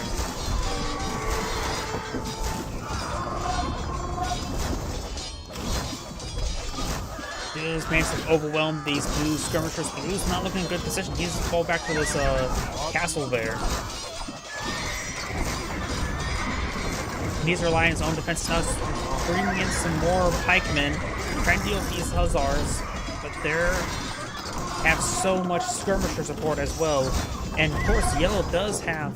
Oh, I was going to say, yellow does have all of his relics reclaimed, which gave him a lot of additional gold income. In fact, look at how much gold yellow had. From the relics alone, he was focusing so much on the skirmishers and hussars, he forgot to spend this gold. Which I suppose is a good thing or a bad thing. One of the two. Either way, let's go ahead and take a quick look. Yeah, blue has actually back out of the game, by the way. It's Anagrade saying thank you for watching, and on to the next replay.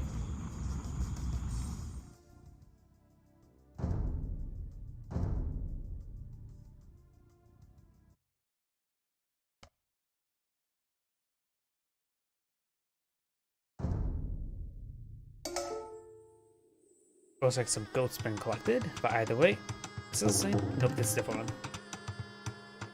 Greetings everyone, and Grade here with another Age of Empires 2 Definitive Edition replay. Spawn on the top left side as the yellow Bengalis, we have Ma Ka. Spawn on the bottom right side as the Cyan Koreans, we have Reap 2. The Koreans bonuses. Let's see now. Elephants units. No, that's Bengalis. Let's go with Bengalis then. Elephant units receive 25% less bonus damage, so pikes are a little less effective. Town centers spawn 2 villagers when the next age is reached. Interesting. And ships regenerate 15 health per minute, so regenerating ships is sort of interesting. Let's go and fast forward a little bit. And monks gain additional armor and pierce armor, so those are very resilient monks. Of course, they have the Rata. It's a hybrid unit, able to be a cavalry archer and archer as a chariot unit. We do have the Paka's unique tech, which grants Ratas and elephants increased speed, and Mahaganas, which makes villagers take 10% less population space, which will allow the yellow player to deploy out more military units, or get more economy going for the same population room. Not by a whole lot. Usually people get around, what, 120, 130 villagers.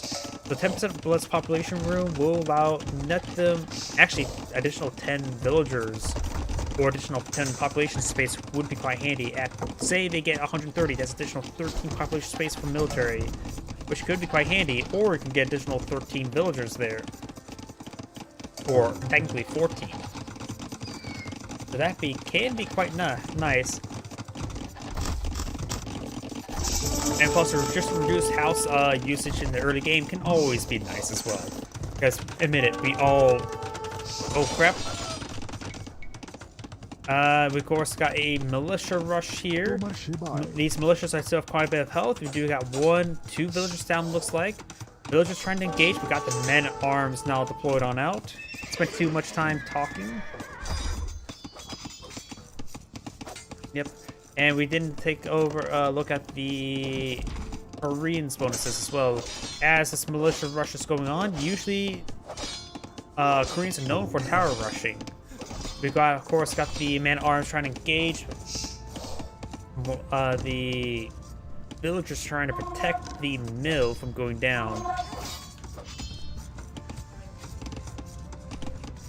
We got a number of scouts support out by yellow. Getting some damage there. If you click quickly here, villagers get increased right inside. Stones mines 20% faster. That's why Koreans are generally known for power rushing. Free upgrades. Tower upgrades are free, including Bombard Tower still requires chemistry. To get, that's another reason why Koreans tend to tower rush. Archer armor upgrades for free, which is always nice. And military units, except for siege wound, cost less 20% wood. And of course, our unique unit is the War Wagon. The other unique techs could be towers, guard towers, and keeps getting increased range. Applying some more overlapping fields of fire, and a Shikton, which allows Mangonel line plus 1 range. So I think what, up to like 10 range Mangonels can be very, very deadly. Of course, the rounds come still at the same rate, so nice and slow. We got a single pikeman in this group as well. Just his primary job is to stab the cavalry, or I should say scouts. We do got these scouts now advancing. 5 scouts going for counter harassment. There's a big hole here.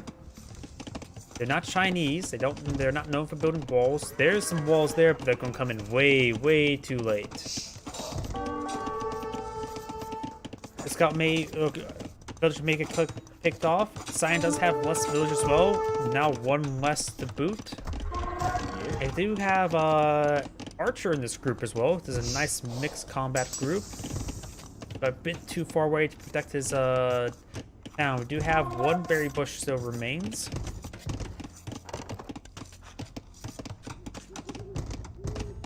He does have walls being deployed over here. He does wall his own villagers in right here to protect them. Very nice.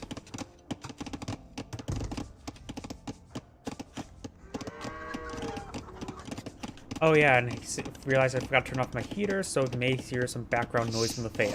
My bad. Scout's now going to try to pick up the damage pressure on the mill. The man-at-arms, scout, and spearman still over here. That archer, of course, can fire away against those villagers over the walls. Let's see, scouts being forced on back. Maybe 2 of them have actually gone down, because he had 5 to begin with. I don't see any corpses. It looks like Cyan is at the population cap. We do have a guard tower deployed on out, very nice, or watchtower I should say. And a house reinforcing the wall. More walls trying to be deployed out by Cyan, trying to close that gap. This gap is being closed out as well. Another 2 scouts go down. This last scout should just go ahead and do what his job requires. Scout. Because at that point in time, he won't be able to do much. Cyan's force is still here, has all of his forces. And since it's gotten a bit quiet, let's keep an eye on this force here. And make the game go a little bit faster now. Looks like Cyan's content on not taking... Oh, Cyan's taking up the castle age now. Needs a bit more population room while at it. And we'll go ahead and stab the... Stables there. We've got a massive force here. His defense force has regrouped his attacking force here. Does get a guard tower there. Picks off a villager there. Very nice. Doesn't roll some misses there. Number of guard towers all across the line for yellow. Remember, Korean's supposed to be the defensive group, not yellow. But either way.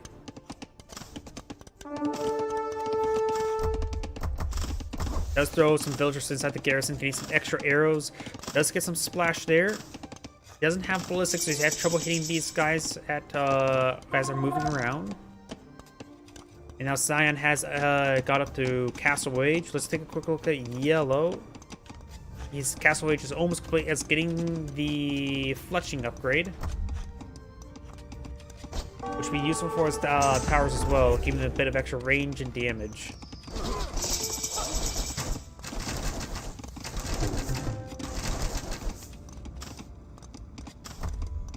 He has thrown one villager in there just to get some arrows firing. And this is not Age of Mythology if you don't get free arrows.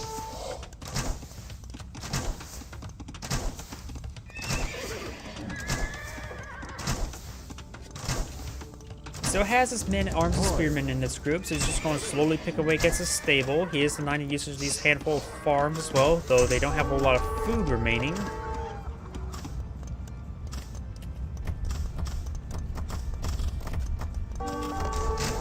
As well, the music actually a little bit quiet. Remind me to increase the music sound. I like the increased music sound. This farm has been set ablaze. And now this house will be set ablaze. Maganel coming on board, trying to engage his force. It could be a very juicy shot. He's not reacting. And it connects. Oof. That was a good shot there.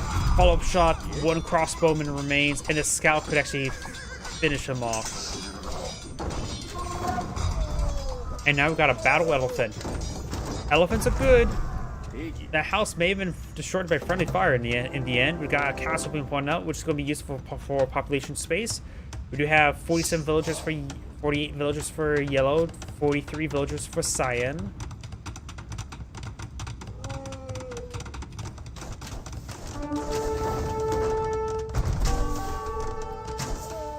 Battle Elephant received quite a bit of fire there. It doesn't have a whole lot of Pierce Armor moment, just a lot of health. Getting out a Monk wouldn't be half bad as well. And the Villager is going to be shanking the Spearman to death.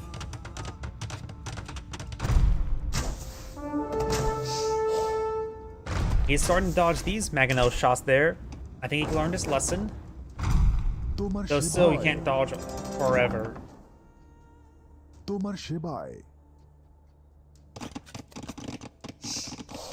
Let's see. Only one town center here. No, there's a second town center deployed. Yellow still has the one, correct? The castle is meant for aggressive defense. He's getting out some Aratas now. Trying to move around. They do have 105 health. Not a lot of Pierce Armor, just 1 Pierce Armor. But these crossbows should still be quite effective versus them. Getting some great damage there. And good hits there. Those of these Ratatas are going to try to charge forward. If he goes on the offense, he's able to force his opponent back. We do, of course, have the monastery here, perhaps trying to deploy out a monk to grab some relics.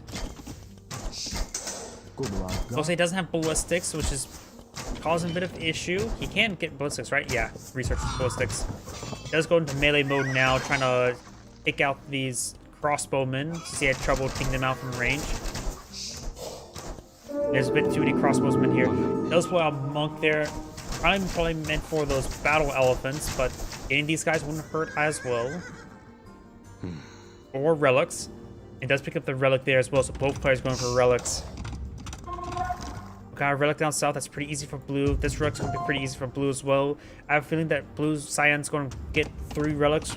Yellow may get 2. These ones... This one can be contested by Cyan. This one is potentially protected by this town center. And I feel like a sneeze is coming. Oof.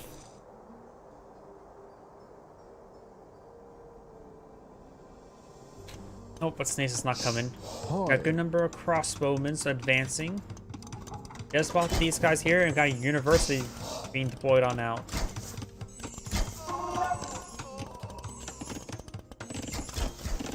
I hear a monk getting some much needed healing.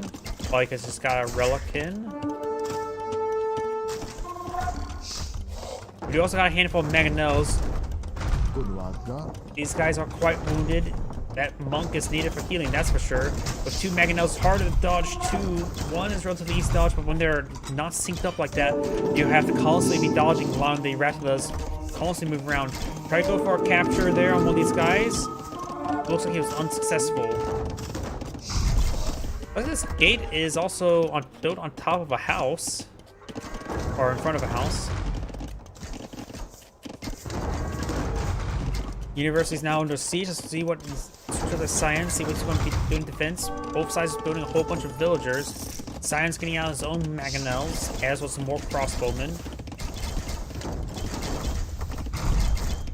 He's going to get a garrison inside this town center. Koreans do have the increased range across Mangonels, assuming he gets that research, which is Imperial Age research, if I remember correctly. Yep. Could have allowed some guard towers up here. The increased range and upgraded guard towers wouldn't hurt.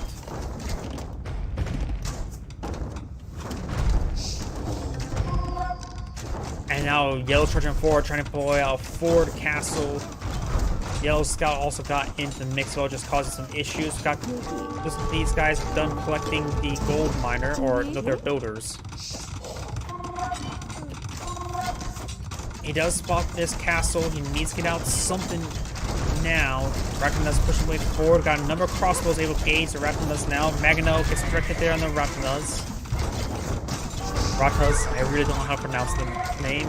We've got a single battle elephant in the front line as well. And castle has been built. He does build his villagers in. No, the villagers not inside.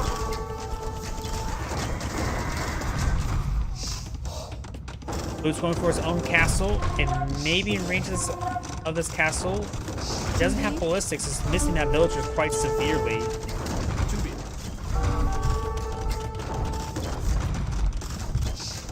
The castle does have 10 range.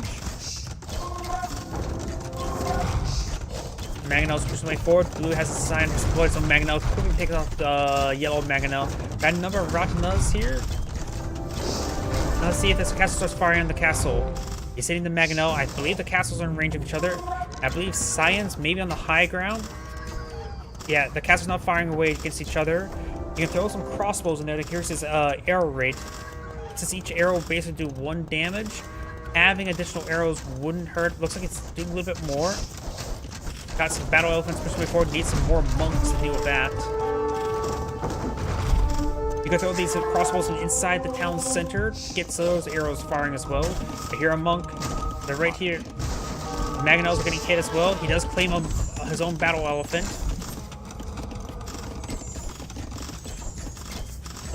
And we do have a garrison inside this archer range. Looks like 3 crossbowmen. Got some in here as well. Throw them inside the castle.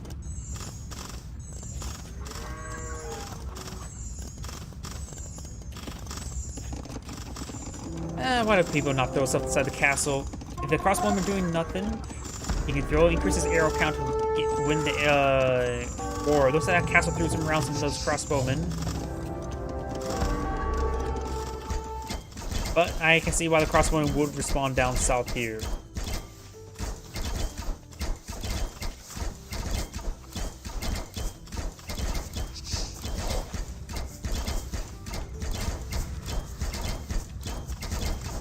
Man, these crossbowmen. Another good reason why throwing them in the castle, getting them a bit of health regen, making them a little bit more durable for the next engagement.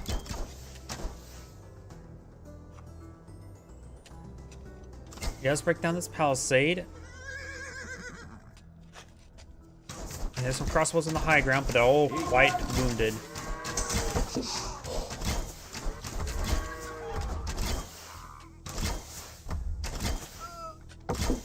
Looks like the micro there, focusifying, was actually a bad idea since there's so many guys low in health.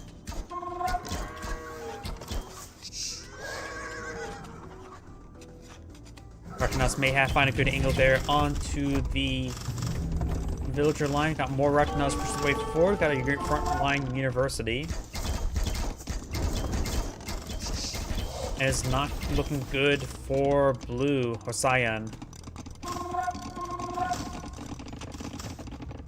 More skirmishers are being deployed and out. He needs to get some skirmishers to help deal with these Ratanas. Let's throw all these villages inside the castle into the town center. Got Impure Age for Cyan as well. Yellow does also have Impure Age. Castle Wars is still going on, but looks like a blue will win out. Does actually throw some guys in there, getting some an extra arrow. University is now under siege. Cyan's deploying out some more skirmishers, but he has 5 times 3. Needs some more archery ranges and houses. Needs a bit more of everything. Villager count. Cyan does have more villagers, but by a small margin of 8. And none of them weren't collecting it for the time being. Siege workshop being deployed and out. I wonder, is he getting chemistry? Yeah, chemistry is being researched. He may be going for bombard tower. Can he get not bombard towers, bombard cannons? He can get bombard cannons.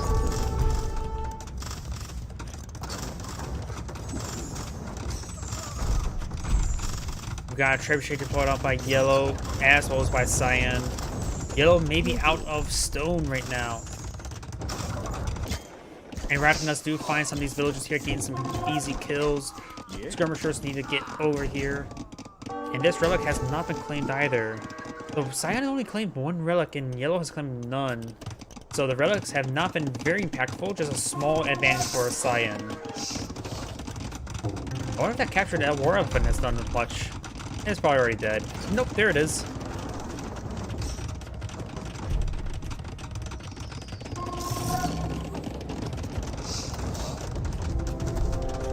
Cyan to find another trebuchet.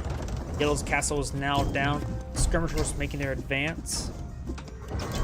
The Yellow try to steal some of his opponent's gold.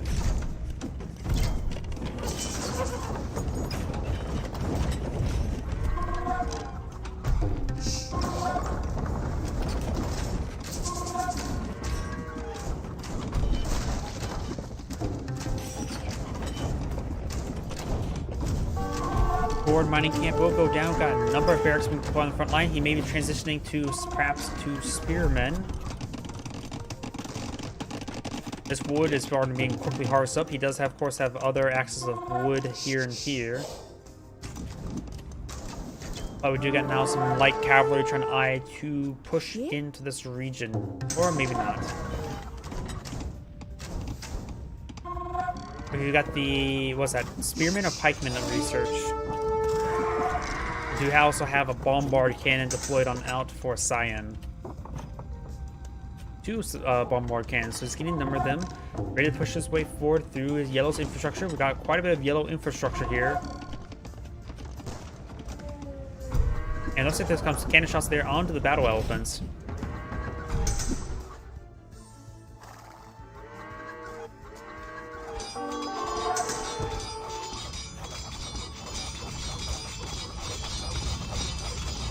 His walls do get cleaned on up. He's going to make his way forward now. Another line of backline of houses to hold back his opponent.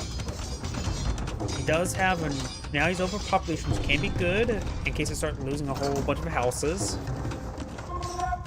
Going for the other set of palisade walls needs a bit more. He is partially building these houses to get these walls, secondary walls up. Science trying to push his way forward, trying to deal with some of this infrastructure. We've got Ravenous advanced. We've got a good wave of battle elephants as well. Mangonels have not been upgraded to onagers just yet. Now these houses are under siege. You need to get some reinforcements down here.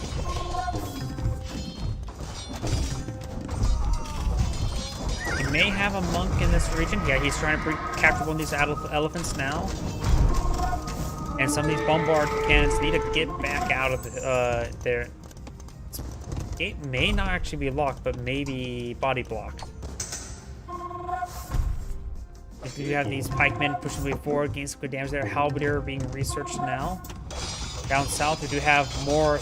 Now we got a line of stone walls trying to hold back this advance.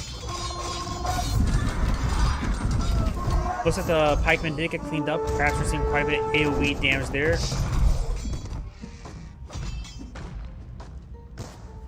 Oh yeah, the Bengalis reduce damage, bonus damage on the elephants will pay dividends against the ass halberdiers. Oh, was the halberdier upgrade actually canceled? Oh, it's right there. Never mind. They're starting to clean up these houses. A number of villagers on the wrong side of these walls. They realize they should be on the other side while building them. Halberdiers and their research now available to get some additional bonus damage from the elephants.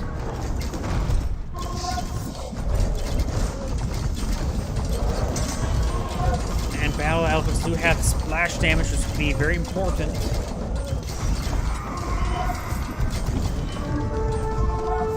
And some of these bombard cannons do get focused down there by the battle elephants. There's going to be a lot of splash damage there on these forces. A couple halberdiers are pushed way forward. Doesn't manage to finish off some of these scouts. And this force will be cleaned up largely thanks to those battle elephants. Battle elephants, of course, are quite expensive. We got the stable now being under siege, being cleaned on up. The trebuchets being cleaned up as well. Cyan just can't deal with the wave of heavy cavalry. Or elephants. Same difference.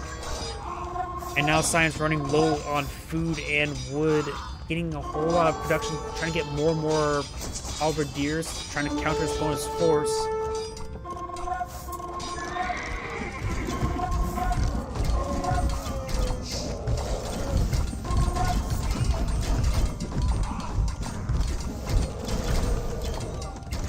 Handful skirmisher in the mix as well.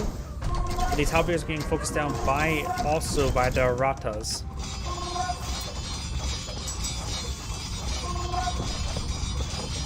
Blacksmith does go down. He may have all of his research or all the research he requires. He does have a number of idle villagers.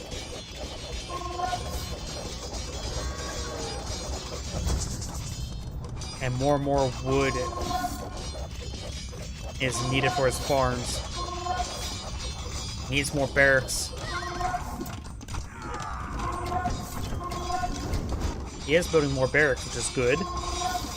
Light Cavalry is still pushing their way through these houses. He should be plenty fine for Popcat for the time being.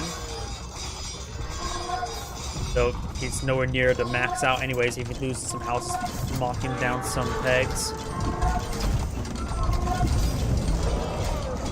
Bombard cannons and the are trying to finish off these buildings. He could go ahead and finish this one off. Doesn't have a whole lot of health left. He does have some trebuchets as well as bombard cannons. Some light cavalry now may escape on, trying to hit these villagers. He does have a big opening here, but do have the villagers. Looks like he actually used the town bell right there.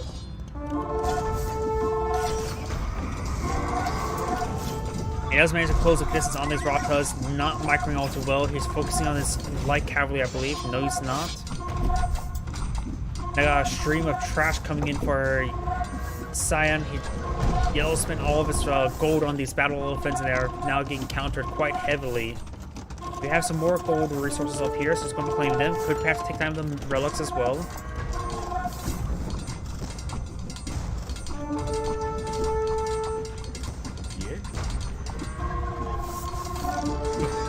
I don't know why that sort of sounded funny with all that reinforcement. That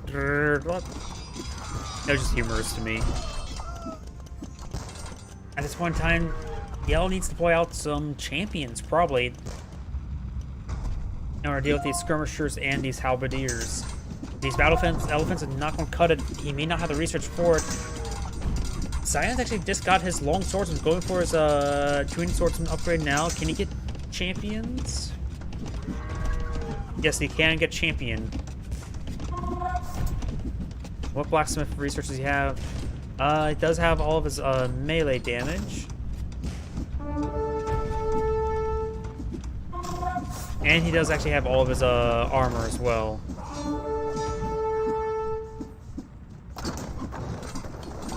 Looks like I'm actually losing some frames. My bad if that causes any issues. Got a good number of battle elephants making their way forward, trying to advance, but these barracks now being hit by all these pikemen. And now we do have a wave of champions, or two swordsmen to make an advance. Not enough, really. He has a good number of skirmishers to support his force. Bombard cannons getting some good damage there on the structures, and keeping these structures actually up is choking his opponent out from advancing properly. Battle elephants trying to make their charge support the champions. If they find an angle there while not being focused down, could be quite useful, but it looks like they're getting choked up by this very, very narrow gap. He needs to delete this stable to get better around, but looks like the halberdiers are getting overwhelmed by the champions. Now we do also have some arbalists being coming in to support as well. Battle elephants does have 7 armor, while arbalists do have the 10 attack. He gained some great AoE splash damage there with that battle elephants. Champions now streaming on forward as well. Should be able to deal with these siege weapons. All the bombard cannons are down. The castle did go down as well. Oh, notice that the bombard cannons managed to escape on out there, but they are being pursued by the champions of battle elephants.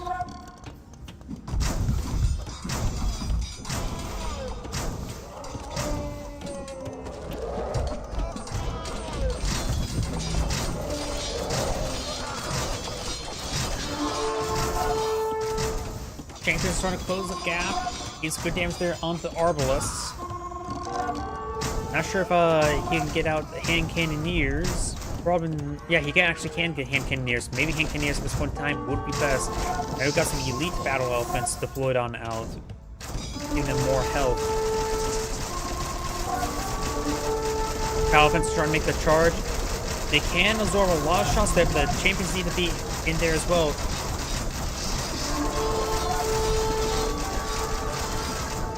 Gain some great damage on the champions. Champions disintegrated. The battle elephants should have been advancing with the champions, absorbing all the shots of the champions to close the distance.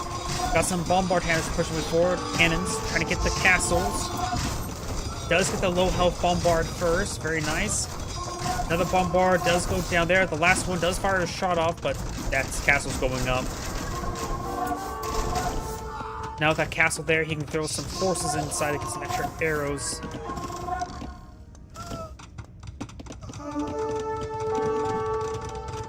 On the right side, I got some various light cavalry just charging forward, just streaming on in, being also annoying.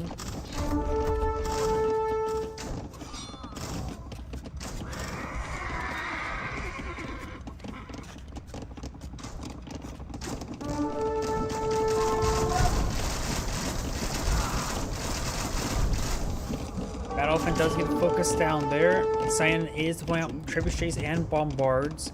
And we do have the trebuchet being deployed out here as well. He could perhaps use the bombard cannon to focus it down. Skirmisher does receive a direct hit there from the bombard. And it looks like the green player's out of resources. Looks like he's out of stone for whatever he's spearing up. Up north, got another wave of light cavalry streaming on in. We got some, what's called, halberdiers advancing. We got some idle villagers as well. A lot of idle villagers. Yellow has a good number of skirmishers, but they need focused down by all the arbalists.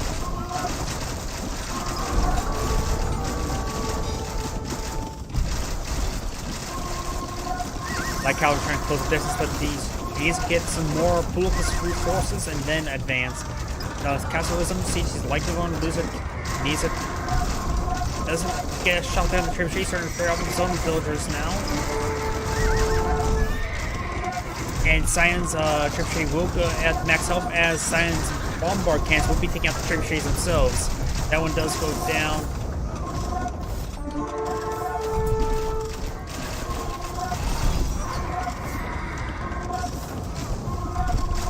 The bombard cannons are focusing on the other trebuchet.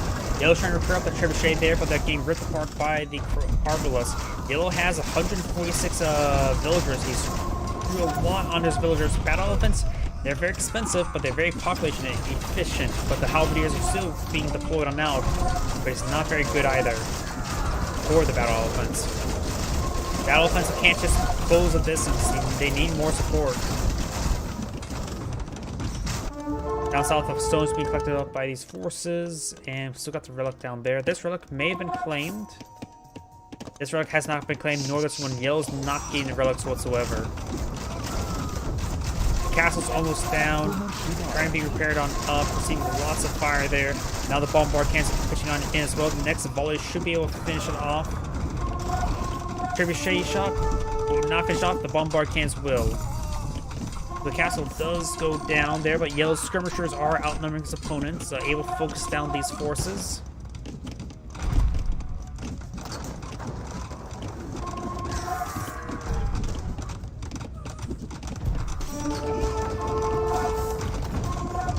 Trebuchet immediately gets picked off there by the bombard cannons, trying to go for another castle, but this time it's being immediately focused down by the bombards. Getting some serious damage there. But it does have to be careful with all these skirmishers.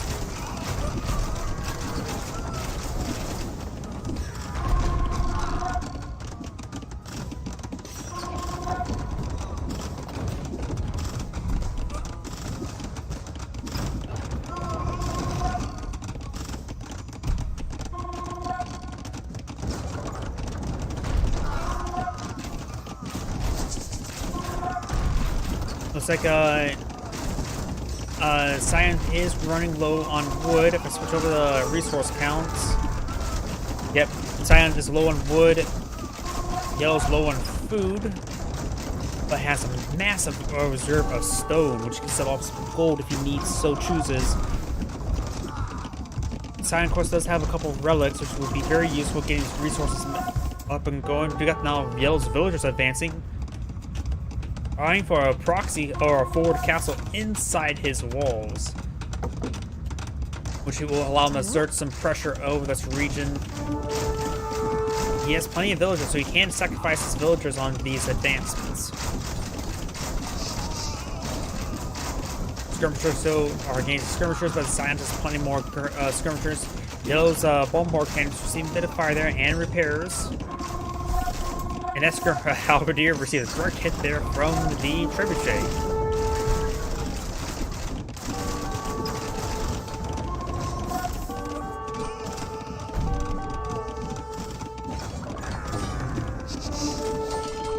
Halberdier started making an advance, trying to close the distance, and I'm actually not sure who actually surrendered. I think maybe Scion with that castle in his base?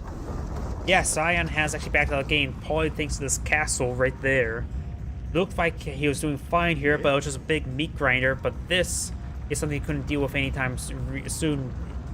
By the way, this is a great game played by both players. This is Anna Great saying thank you for watching, and on the next replay.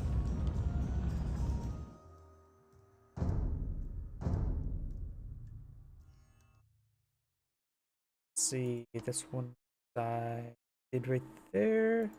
No, it was this one here. Spanish versus Portuguese. That seems a bit amusing.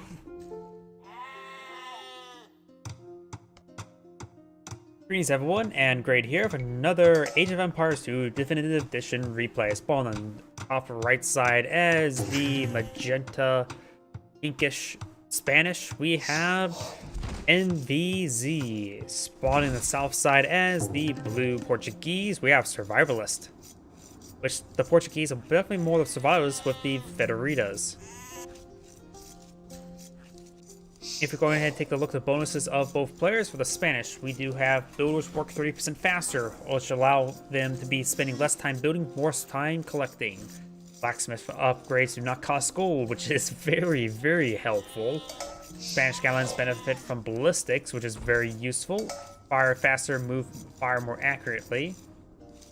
And we got gunpowder fire units fire 18% faster, so higher rate of fire. Unique units, of course, Conquistador, Missionary, and we got the unique tech of the Spanish Inquisition. Monks convert faster. It's a bit of niche tech, but it does allow more of a monk-based play. And Supremacy, which allow villagers to become more of a meme unit, which is actually very useful still. We got a bunch of scouting sheeps down south. He does have this sheep here. He needs to go ahead and bring back a sheep to be collected. No, he's actually pushing forward of a zebra. Let's go ahead. Not exactly the most ideal spot, but it is collected there, so you can get that quickly collected before a lot of sheep start scouting around. A quick look at the relics. We got one here that's very safe for blue. This one is more favored towards blue. This one here, pretty safe for blue. This one's definitely safe for pink, and this one's very safe for pink. And let's go ahead and switch over to the Portuguese and give their bonuses as well. For the Portuguese, we do have it's a naval and gunpowder civilization. All units cost 20% less gold, which is very handy, especially for monks. Forges generate additional wood as addition to their food, which allows them to harvest food a bit more longer and send less guys on to wood, which is very handy indeed. Ships have 10% HP, completely worthless in this game, not even a little pond to boil off fishing ships. And we got the Federitas can be built in Pure Rage, which is good for the extreme late game. They're unique units, so there's the Organ Gun, which is a good potential replacement for the Mangonel. And we've got, of course, the Caravel ship, completely worthless. Unitex Karak ships gaining additional armor, completely worthless. And the Arquebus. Gunpowder units fire more accurately, which I believe is base equivalent to ballistics.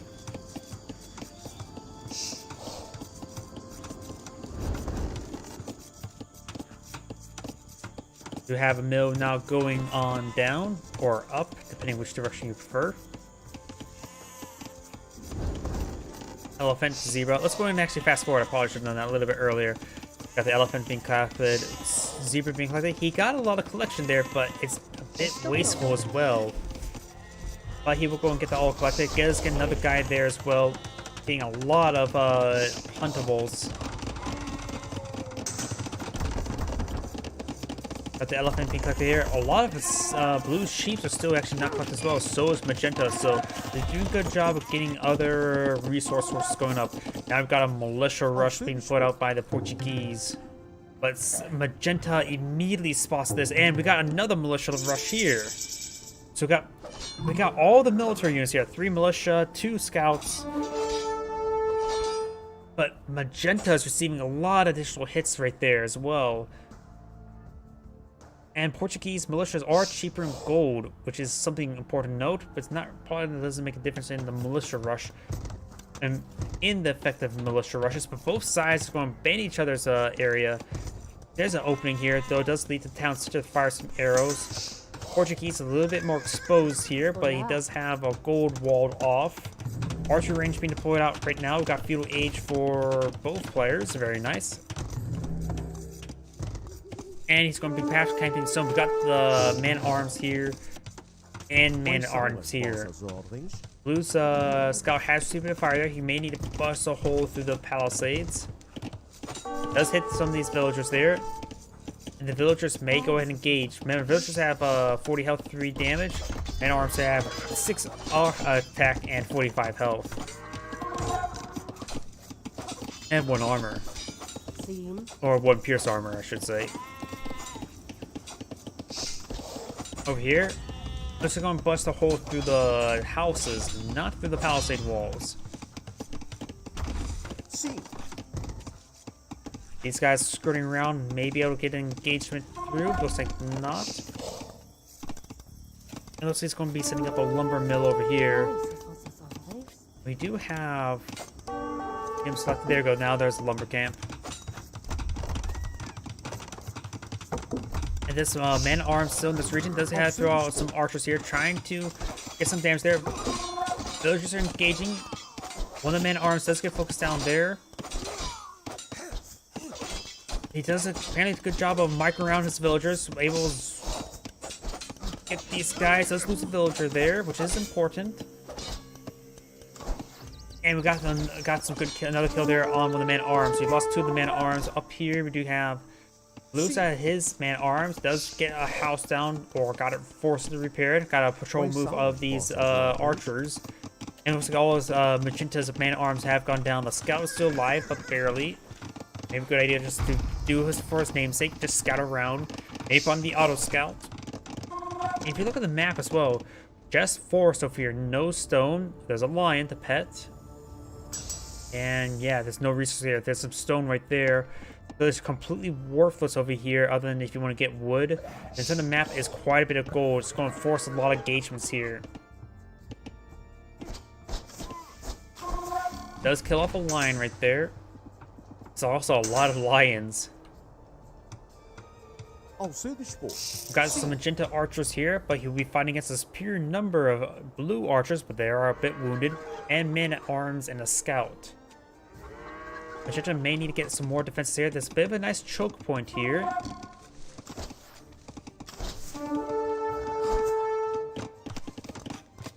And it looks like these resources are a bit more safer here, as well as right there.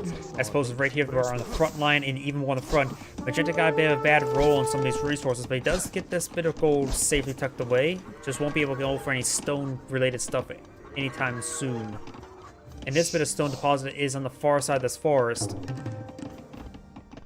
As well as that relic. So blue, I think blue has a better spawn overall with how stuff got placed.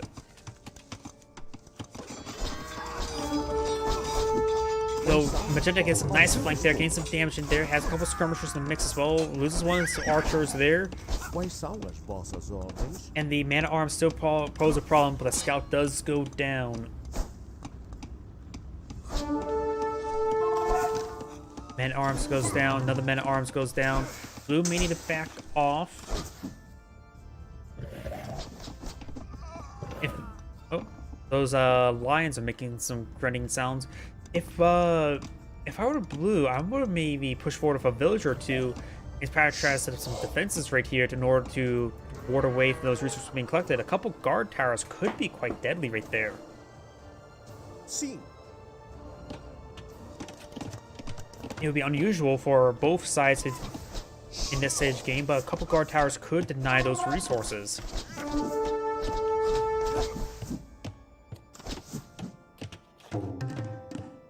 Both sides trying to skirmish around.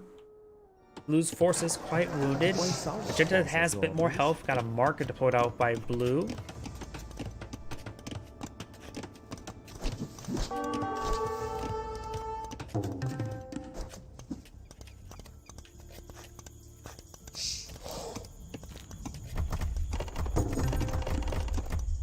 I'm not sure what he did right there. He threw his got going to Castle Age. He threw his archers in there for a brief moment. Of course, does give him a bit of health regen. And blue's going to be eyeing for defenses right now. Quick villager look. Magenta has 40 villagers. Blue only has 34, so big villager advantage for Magenta. And now it's going to push forward, trying to claim these resources. A forward castle right here would be half bad to claim these resources, or even a castle right here. It'll help him secure this region and perhaps fire some arrows on those lions.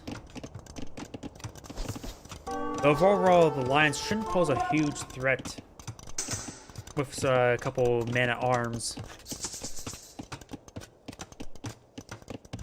So we know blue's going for Castle Age. Let's see what Magenta's going for.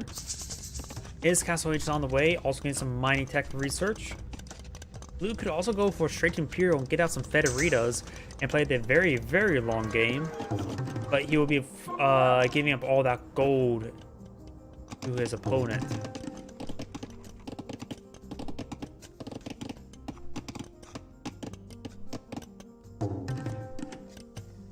Magenta does have a nice little force here. I'm not sure where's force here. There's his force there. He threw them in the town center, got some good health regen, able to absorb a couple shots. Oh, and there's a hole right there. There's actually a down tree there. That shouldn't be a hole, but sometimes pathing can be quite poor. I'm not sure what these forces are trying to do. Is he going for attack? I'm not really sure what he's trying to do right there. All these villagers getting gunned or ripped apart. And these forces are not going back. He's going for the attack. I don't know what he's doing.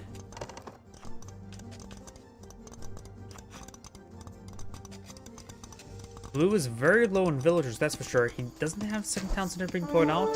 Not pushing forward villagers. Well, he's going for a timing attack for getting his crossbows. The Spanish cannot get crossbows. We got a forward castle right there trying to secure these resources. And this castle will be built. Skirmishers going to be here as well. That's what the castle there. The skirmishers will slowly whittle away. And I think Blue backed out of the game. Yeah, Blue backed out of the game.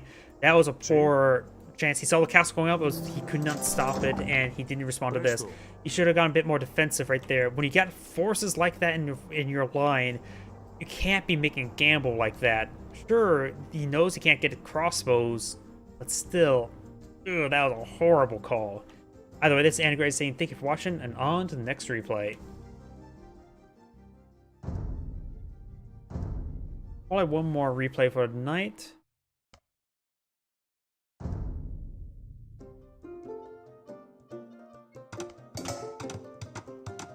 Greetings everyone, and Great here with another Age of Empires 2 replay. Spawn on the north side as the red Bohemians. We have Jupi spawn on the bottom right side as the blue Berbers. We have Survivalists. Oh, I managed to get two pinned twice in a row. Nope, interesting. Let's go ahead and cover the bonuses that each player has. Of course, we got for red the Bohemians, which is a black gunpowder and monk civilization. Blacksmiths and universities cost a little bit extra wood, which can be handy. Chemistry and hand cannoneers are available in Castle Age, so he's able to get out some earlier hand cannoneers. Spear line does additional bonus damage. And we got the fervor and sanctity affects villagers. With sanctity, that's the increased health. Fervor, I forget what that does. And mining camp technologies are free, so very nice little upgrades. Wagenburg tactics, gunpowder moves a bit faster. That's an okay one, useful, but nothing too fantastic. And Huzlet's reforms, monks and monastery technologies had the gold cost replaced by food, so encourages late monk upgrades for the Imperial Age. And for the Berbers, let's see what research bonuses he has. For the Berbers. Oh, okay, that's just a scout. The scout got walled in a little bit there. Not a militia rush. The Berbers research or upgrade. They'll just move a little bit faster. That's handy. Civil units cost 50% less in Castle and less, even more so in Imperial.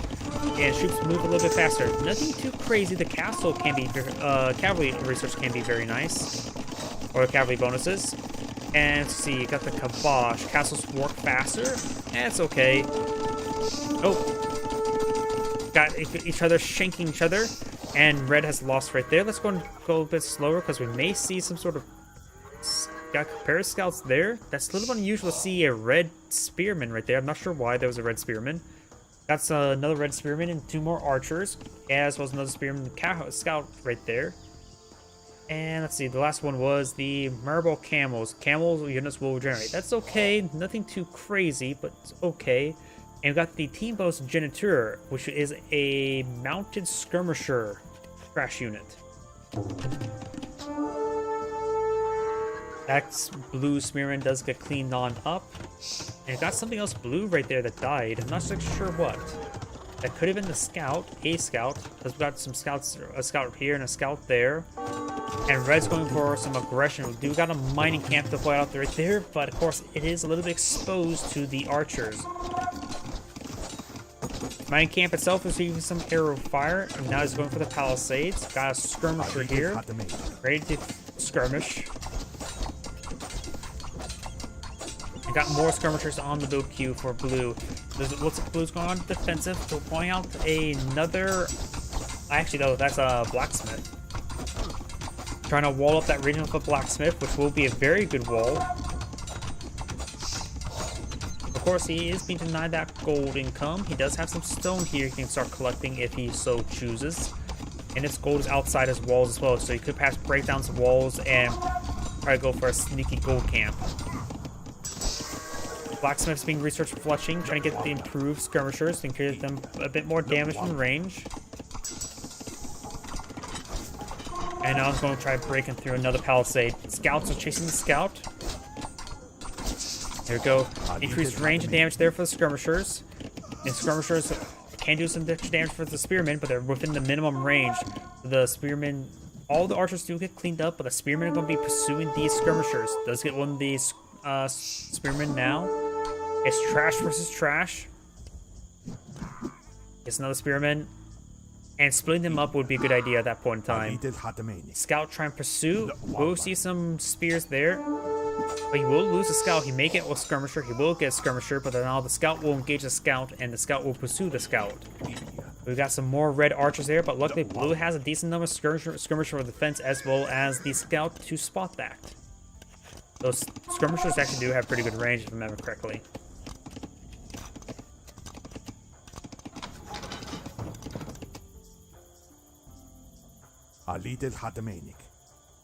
Let's take a quick look at relics. I haven't mentioned the relics just yet. We got a relic down here.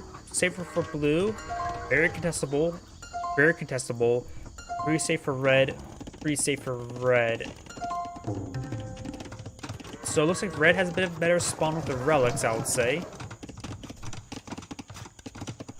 Got a marker to point out by blue. We don't see Castle just yet, but it looks like he's saving up for it. Yeah, Castle's now being selected. Let's go over to red. I don't know why. That just seems a bit more thematic looking. Just nice and curved. I don't know why. I just sort of like the looks of that. But overall on the red side, we've got Castle Age halfway complete as well. Let's see, the Berbers. They can get, of course, crossbows and arbalists. Elite skirmishers, hand cannoneers will be soon to be available. Able to get out the Bohemians able to get out the earlier hand cannoneers, which could be very useful. First versus the skirmishers.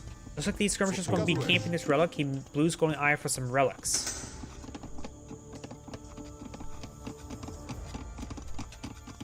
Yeah, I don't know why. Red space just looks like a very good circle. I just like that. Let's go and fast forward a little bit. Looks like these archers are advancing. And we'll potentially find these skirmishers.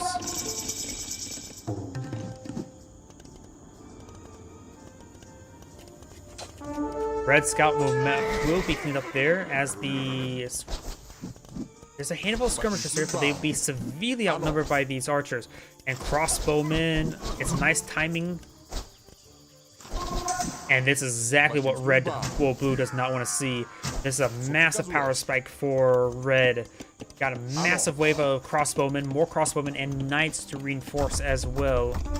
We got a guard tower here, which is very important to help protect this gold line. He knew that gold line's vulnerable to further raids, so he built a watchtower to watch the gold and stare at it intensely. We do got some units deployed on the archery range. Go over the blue again. And it's actually Genitours. Mounted skirmishers being deployed, queued on up, ready to be deployed. And of course they are deployed in the archery range and not at the stable, like the cavalry archer. Genitours have 5 armor. Crossbowmen have 7 attacks, so they'll do about 2 damage each. And they have 70 health versus 35 health. These Genitours are exactly what we need to get to counter these archers. They're fast and mobile, and they will be able to help avoid the knights. And we've got a single camel here to help engage the knights as well. Getting pretty close there onto the cavalry the crossbowmen. The camel's not going in onto the knights just yet. Camel has 120 health. Knights do have 100 health. Of course, the camels have they have 0 armor whatsoever, so they're very vulnerable to crossbowmen. That's why he held them off until he cleaned them up. And now the camels gain some good damage onto knights and do have the bonus damage versus knights.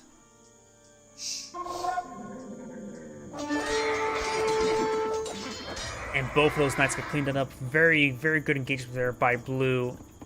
Able to use the proper counter units. He just have this force as a counter unit, but it can pose a threat. Red does have a decent number of crossbows as well. Looks like blues have not camel capacity, population capacity. I suppose it is technically camel capacity as well.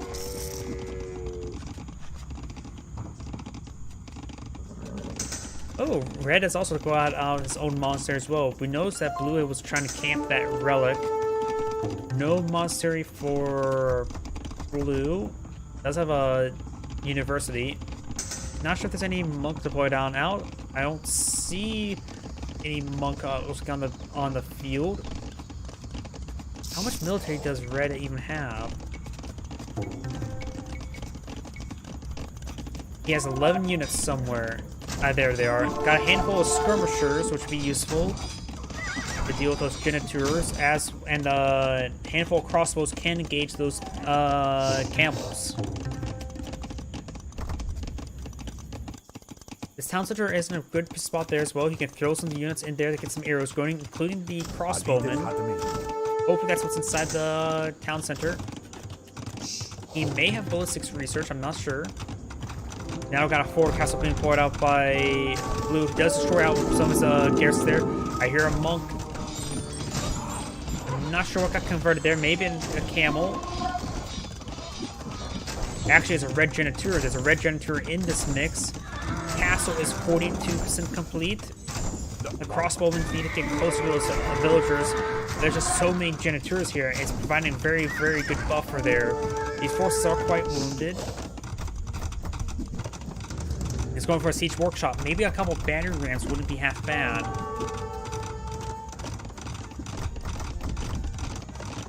It could actually be for Mangonels to hit these infantry units. Who's providing some great aggression right there. Kills off a villager. Villager numbers. Red does have 65 villagers with his bones, 48. He does have the villager advantage, but he's losing control of the field, and now he's losing his gold. Collectible gold. Yeah, and the burghers get, what, free mining tax? No, that was the, Bohemians, wasn't it? Let's see what the Bohemians going to deploy the counter. He has nothing to build queue. He may be trying to save up for castle in order to get out some bombards or trebuchets. But right now, red has nothing on the build queue. And he is the one that has some mining camp technologies. Battery rams will make a dent in his wall, quote unquote. And still nothing is queued up. Not even Imperial. Now he gets Imperial Age queued up. He's trying to stall out for artillery. now the progenitors and the camel archers are advancing. Town center does go down, or was it canceled or destroyed? This one is the one going from Pure Age as well. No, it's this one, back one. The back one's going from Pure Age. Another castle being put out, and Red's back to the game. The castles, he couldn't deal with those castles quick enough. By the way, this is Angrade saying thank you for watching, and on to the next replay. So, it's going to be a bit late. I'm probably going to call it a night tonight. Everyone have a good evening, and get